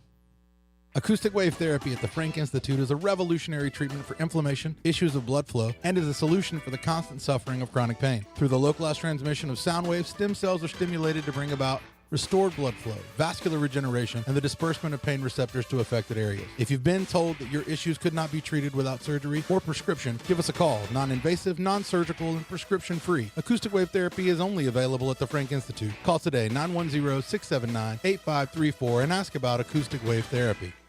If you want to talk about culture and politics without all the caterwauling, then you'll love Hertel Radio with me, your host, Andrew Donaldson, every weekday morning, 6 a.m. with a replay at 3 p.m. right here on the Big Talker. Catch it on the Listen Live tab on the app or watch on the Facebook page. Questions, comments, concerns, critiques, or compliments. We can't improve without your help. Should also be links to the iOS and Android device app for your device, so you can take the Big Talker with you anywhere and everywhere your travels may take you. We're on this morning with Andrew Donaldson, the managing editor of ordinary-times.com. And while we have discussed accountability quite a bit in our history, in our time together, the one thing we've not been able to resolve is the recourse or the punitive aspects of accountability. So you've had a minute to, or actually 2 minutes and 37 seconds to think about it. What do you think? What kind of recourse without, putting them in the stocks in this public square and swatting them? One thing, I jokingly thought about this, but the more I think about it, I think we might actually ought to do it. Congress can remove, I'm talking about the Congress, not the Senate. That's a different thing because that's representative of the states. Congress, the House of Representatives, they can remove a member with 2/3 vote. You got to have a 2/3 supermajority, which would be really hard to get in this day and age. It's not frivolous. It's not going to happen. Be hard. I have jokingly said that every time Congress convenes, not like over a weekend, but the 3 or 4 times that they convene from an official recess, I think it's 4 times a year they do that. When they officially convene, the first order of business is they have to vote somebody out of Congress before they're allowed to do anything else. That would be that would be pay-per-view level television entertainment right there. I started saying that jokingly, but the more I think about it, I'm not so sure that wouldn't be the most unhealthy thing in the world. Of just the first order of business for Congress is you have to vote one of these people out just to keep them honest. And another, because it's pretty apparent that at any given time there's about a half dozen people at least in Congress that has no business being there, and everybody knows it. So it shouldn't be that hard to find 4 people a year to boot out.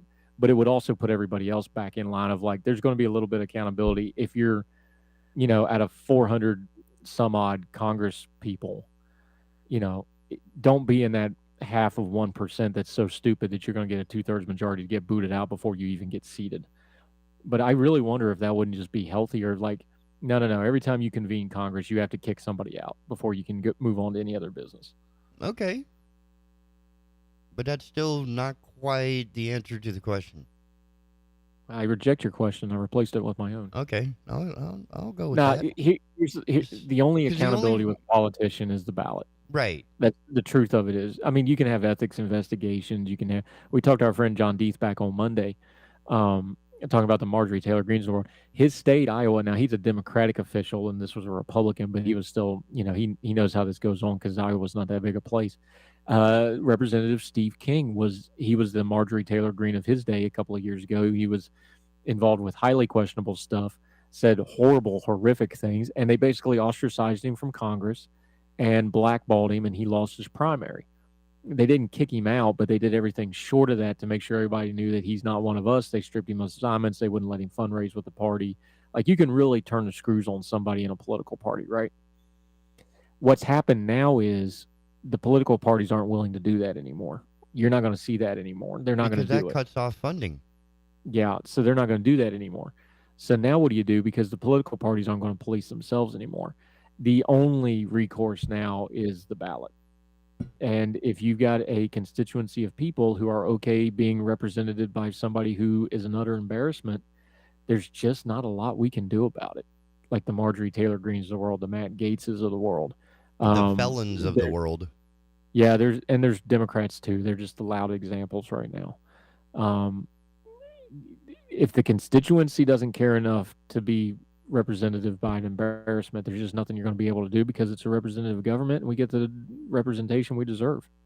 And if the voter turnout or response for those elections are far lower than any others, then yeah, that race is going to be less contested, right? I mean, it's going to be who's got the money and who's got the face time, really.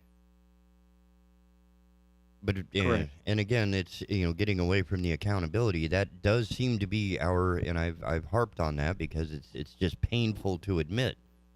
But we should have rules in place, like if you were a convicted felon and you lost your ability to vote, that is, you can't vote for yourself, you shouldn't be able to run for office. If you're under investigation for any improprieties, maybe that should be. See, investigation's a tough one because Well, you should not be distracted by the investigation and your job. So just get the hell out of office, take care of the problem. If you're acquitted, whatever. A tough one because if you're investigated and cleared, then what do you do? You run at the next election. As much as I hate, now that you've cleared that up, you can come back into office, into your candidacy. Yeah, but I can't go there and be consistent in beliefs because, you have a right to defend yourself. You can't just say the accusation is good enough for somebody to have to be removed. That's not a high enough bar. Well, yes, because now ideally you would say, right, go deal with it, then come back. Yeah, I don't think that's a good bar. I don't think that's it's going to be a distraction that you're more concerned with your own ass than you are with your constituency. You're not wrong, but then it's not that hard to get an accusation trending viral these days. You see what I'm saying? That'd be fine. All we end up with is a bunch of puritanicals, and I'm good with that. I see that getting weaponized, and I can't say that you have to throw them out of Congress just on the accusation. I think that's too far, in my humble but accurate opinion. Conviction, absolutely. Like if you're convicted, you're gone. We can't even get that out of these losers right now. And that should be a what do they call that? Non-negotiable item. Yes, but it's Congress and everything's negotiable.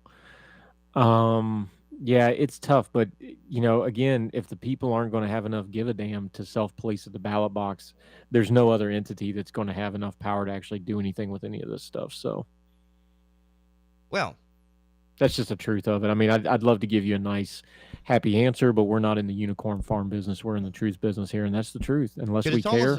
Because I'm almost expecting something like the pink slip.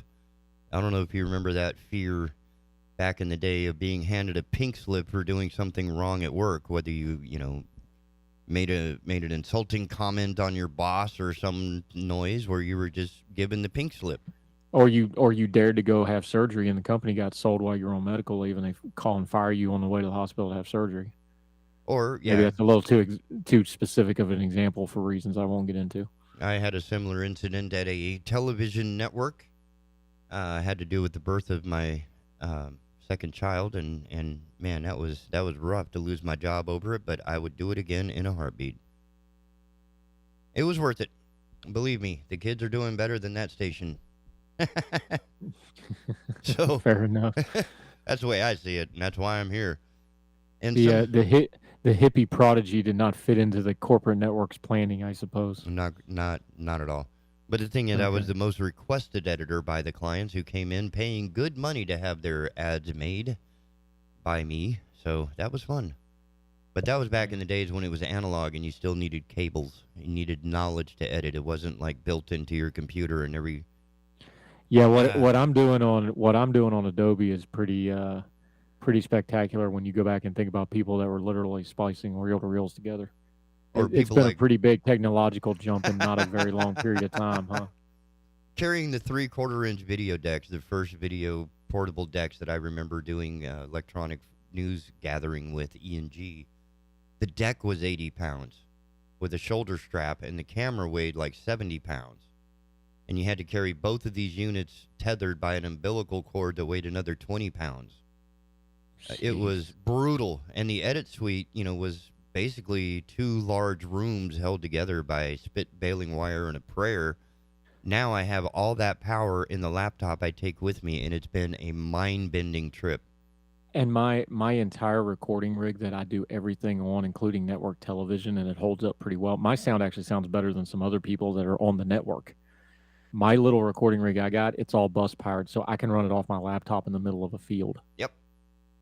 Like people don't understand the technology jump that we've gone. We live streamed that event last night off a cell phone. We literally put a cell phone on a tripod. Boop, done. Because the cameras in cell phones now are better than the cameras you can buy. Because that's where all the technology is going into phone cameras. They're not going into cameras. So unless you're physically developing film, there's no point in you having a camera. Right. Because the cell phone cameras are so good. The video quality in a cell phone is almost as good as a broadcast camera now. It's getting really darn close unless you have the real high-end stuff. And you know this better than I can. Unless you're getting into things like adjustable frame rates, you're better off just filming it on a cell phone than a high-def camera anymore. You know what I'm saying? Oh, yeah. In fact, just for fun, I saw one of those nifty little videos go by of tech gadgets of the 21st century, and it's a gimbal for your smartphone that has artificial intelligence built in for tracking. So you can put this thing on its little tripod base and have it recognize your face, and as you walk around the room, it will follow you. If you go to the front of the camera above it, it will tilt up. It will go side to side. It will tilt. It's amazing. It is absolutely freaky that this same unit that I bought for my camera 12 years ago was in the neighborhood of $5,000 for a regular camera. This was like $130. Yeah. And that's also the other side of the blade of just because we can doesn't mean we should. Like when desktop publishing became available for anybody with a home computer, suddenly everybody's church newsletter started to look really, really bad. I remember helping my dad type the church bulletins up when we were still doing them on a typewriter. Like you would type out the bulletin, on a typewriter. Yeah. You want to talk about having to be precise because you got to do both sides of the fold on a typewriter. And if you misspell, then you had to go, and then you had to go put it on the old school Xerox machines. The mimeograph. Where you had to do each side. You had to do the one side. Well, no, we had an actual Xerox. I had mimeograph at my elementary school. I remember it. See, here's a fun age. Anytime you say mimeograph, if you say it and you can smell it. Oh yeah, instantly. If you're around it, yeah, you can smell it. You can, or as we always joke, like I know what purple smells like. Mm-hmm. And you remember how wet the paper felt, like, because the teacher in my case was like running down the hallway with these straight off the press. They would hang in Mrs. Allen's class because I was in a split 3rd and 4th grade class, so I had the same teacher 2 years in a row because I was in a split 3rd and 4th grade class, and then because it was a small school. They literally had a clothesline down one wall of the room with clothespins on it, so they'd run off the ditto stuff, and then they'd hang it up, and they'd have to hang for 20 or 30 minutes before you could give it to the students. Ha! Let them dry. But anyway, I remember doing the bulletin, and it's the old Xerox machine where you put it through the Xerox, but then you had to take it out, and you had to turn it, and you had to put the same paper back in the Xerox machine to do the other side. Because there's no such thing as duplicating. There's no duplicated copies, and you had to make the little mark to make sure you put it in right because it's mirrored. Yep. So you had to put it in reversed and backwards of the way it goes in, so it would all match up. So when you folded the bulletin, it all matched up. I remember doing that stuff. Now you got a freaking app. Well, Like yeah. like when we do graphics for the show, the other day Yalel was on. Before we got off the air, it was in my Canva that we all share, the logo. Yep. Like people just don't understand how fast Canva's a graphic art thing. I use it for my show too. Online like Photoshop. we're literally doing it on real time, live on the air. I said, well, get us a logo of a guy in headphones, and by the time we got off the air, it's in my Canva where he's already built it. By the time we were off the air, I had it on the screen. I mean, it's just people don't understand how fast the technology has changed now. Being globally plugged in to be able to work with clients literally And online. he did that, and we were in 3 different places. Like he's in Vienna, you're in, outside of the Wilmington area. I'm in the Fayetteville area, and we did all that live on the air over the internet. Like just stop and go explain to somebody 30 years ago that, and they're going to look at you like you're nuts. Yep, just like a paperclip back in the Wild West would have been a mind-bending item.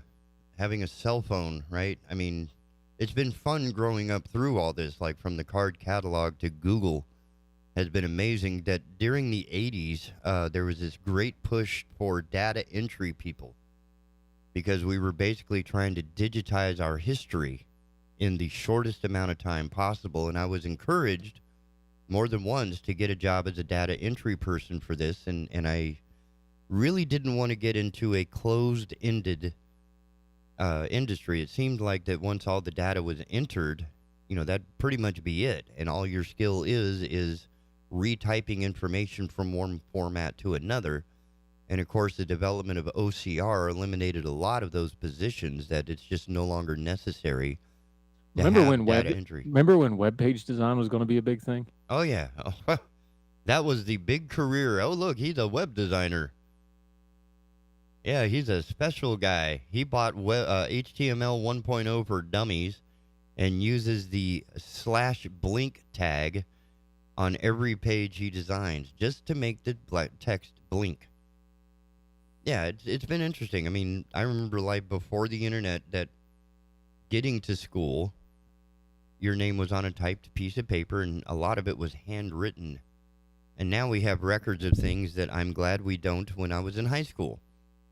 Because now you can take selfies and TikToks when you're 7 years old and document every silly, stupid thing you've done, whereas all of mine are thankfully lost to obscurity of history. Thankfully. All I got are the scars, and I don't have to tell you where they came from. Yeah, my scars all came from the United States Air Force surgeon, a couple incidences that we won't get into, and Duke Medical Center. So mine are pretty, except for a couple other ones from when I was a kid or whatever. So right, I was going to say most of the scars are results of that, even though the surgeon may have actually done the scar to repair the damage I did to myself. But the point remains. Yep. All right, buddy. We got a lot of Thursday to get to. Everybody needs to check out the Herd Tell show today. M. Carpenter's on it. Fantastic guest. We talk about all kinds of stuff. Great program today.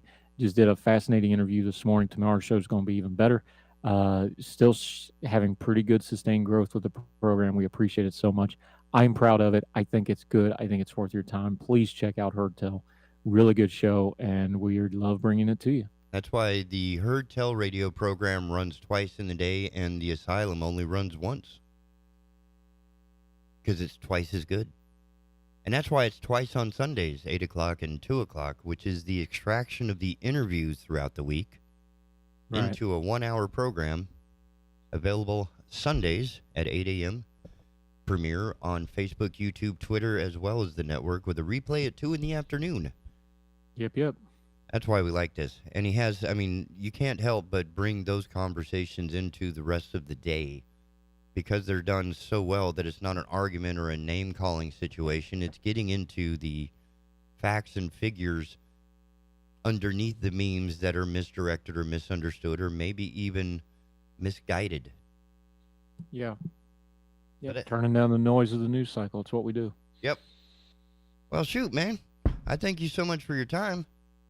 Thank you. Appreciate your time. And I know you have another show tomorrow, so we may have to bother you tomorrow just to see if we can Well, you can. I'm doing the Fox News car wash all morning tomorrow. I'm on call for their radio from 7 to noon, so we won't talk tomorrow, but we'll talk after that. And so I'm doing that tomorrow. That'll be fun. You can tune into whatever your local Fox host you're talking to. I'm on call. I'll be on a bunch of them. I'm doing it for 3 or 4 hours straight, and Nice. We'll talk on Monday. All right, we will definitely talk on Monday, and don't forget twice on Sundays and tomorrow morning Twice show. on Sundays will be out. I'll be making it tomorrow as soon as I'm done with the morning show. It's good product, good little quick review. Got some great interviews this week. So there's going to be some real good, juicy stuff on Twice on Sunday. So if you're not informed on politics and culture beyond the noise and rhetoric, you're not listening to Her Tell, and we need to change that. Right? Yep. Yeah, that's the Take whole care, buddy. idea. You have a great day, my friend. You too, man, and I will see you soon. Yes, sir. All right. With that in mind, ladies and gentlemen, I need to make a little click adjustment here. That's what I meant to do. There we go. So, with that in mind, accountability is only available at the ballot box for our elected leaders unless you or me or society at large decides that enough is enough and just calls these people out. Whatever. I mean, shaming and corporal punishment worked for me and a number of other children of my generation that maybe, just maybe, it would work for our elected leaders. I mean, agree or disagree, we won't know until we try, right? So maybe giving it a shot isn't a bad idea. And please don't forget to visit the BigTalker.live website, BigTalker.live.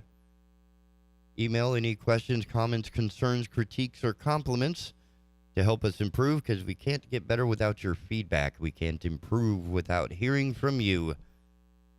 And please stay tuned for more of our fantastic content throughout the day. And get yourself the Big Talker app for Android and Apple iOS devices. And you can take us with you everywhere your travels need to take you. Well, yeah. It's been a wonderful Thursday morning with you folks. I tell you what, try to stay dry if you can. And where is it? It's right there. Oh, the dulcet tones. Yes, ladies and gentlemen, another broadcast day has ended for the Asylum, your refuge in a world gone mad, but the Big Talker Network marches on. We never shut up. And with that in mind, we will see you in the morning. Soy el fuego que arde tu piel. Soy el agua que mata. Keeping Wilmington informed. The Big Talker 106.7 FM WFBT, Carolina Beach. Though we have all heard the nickname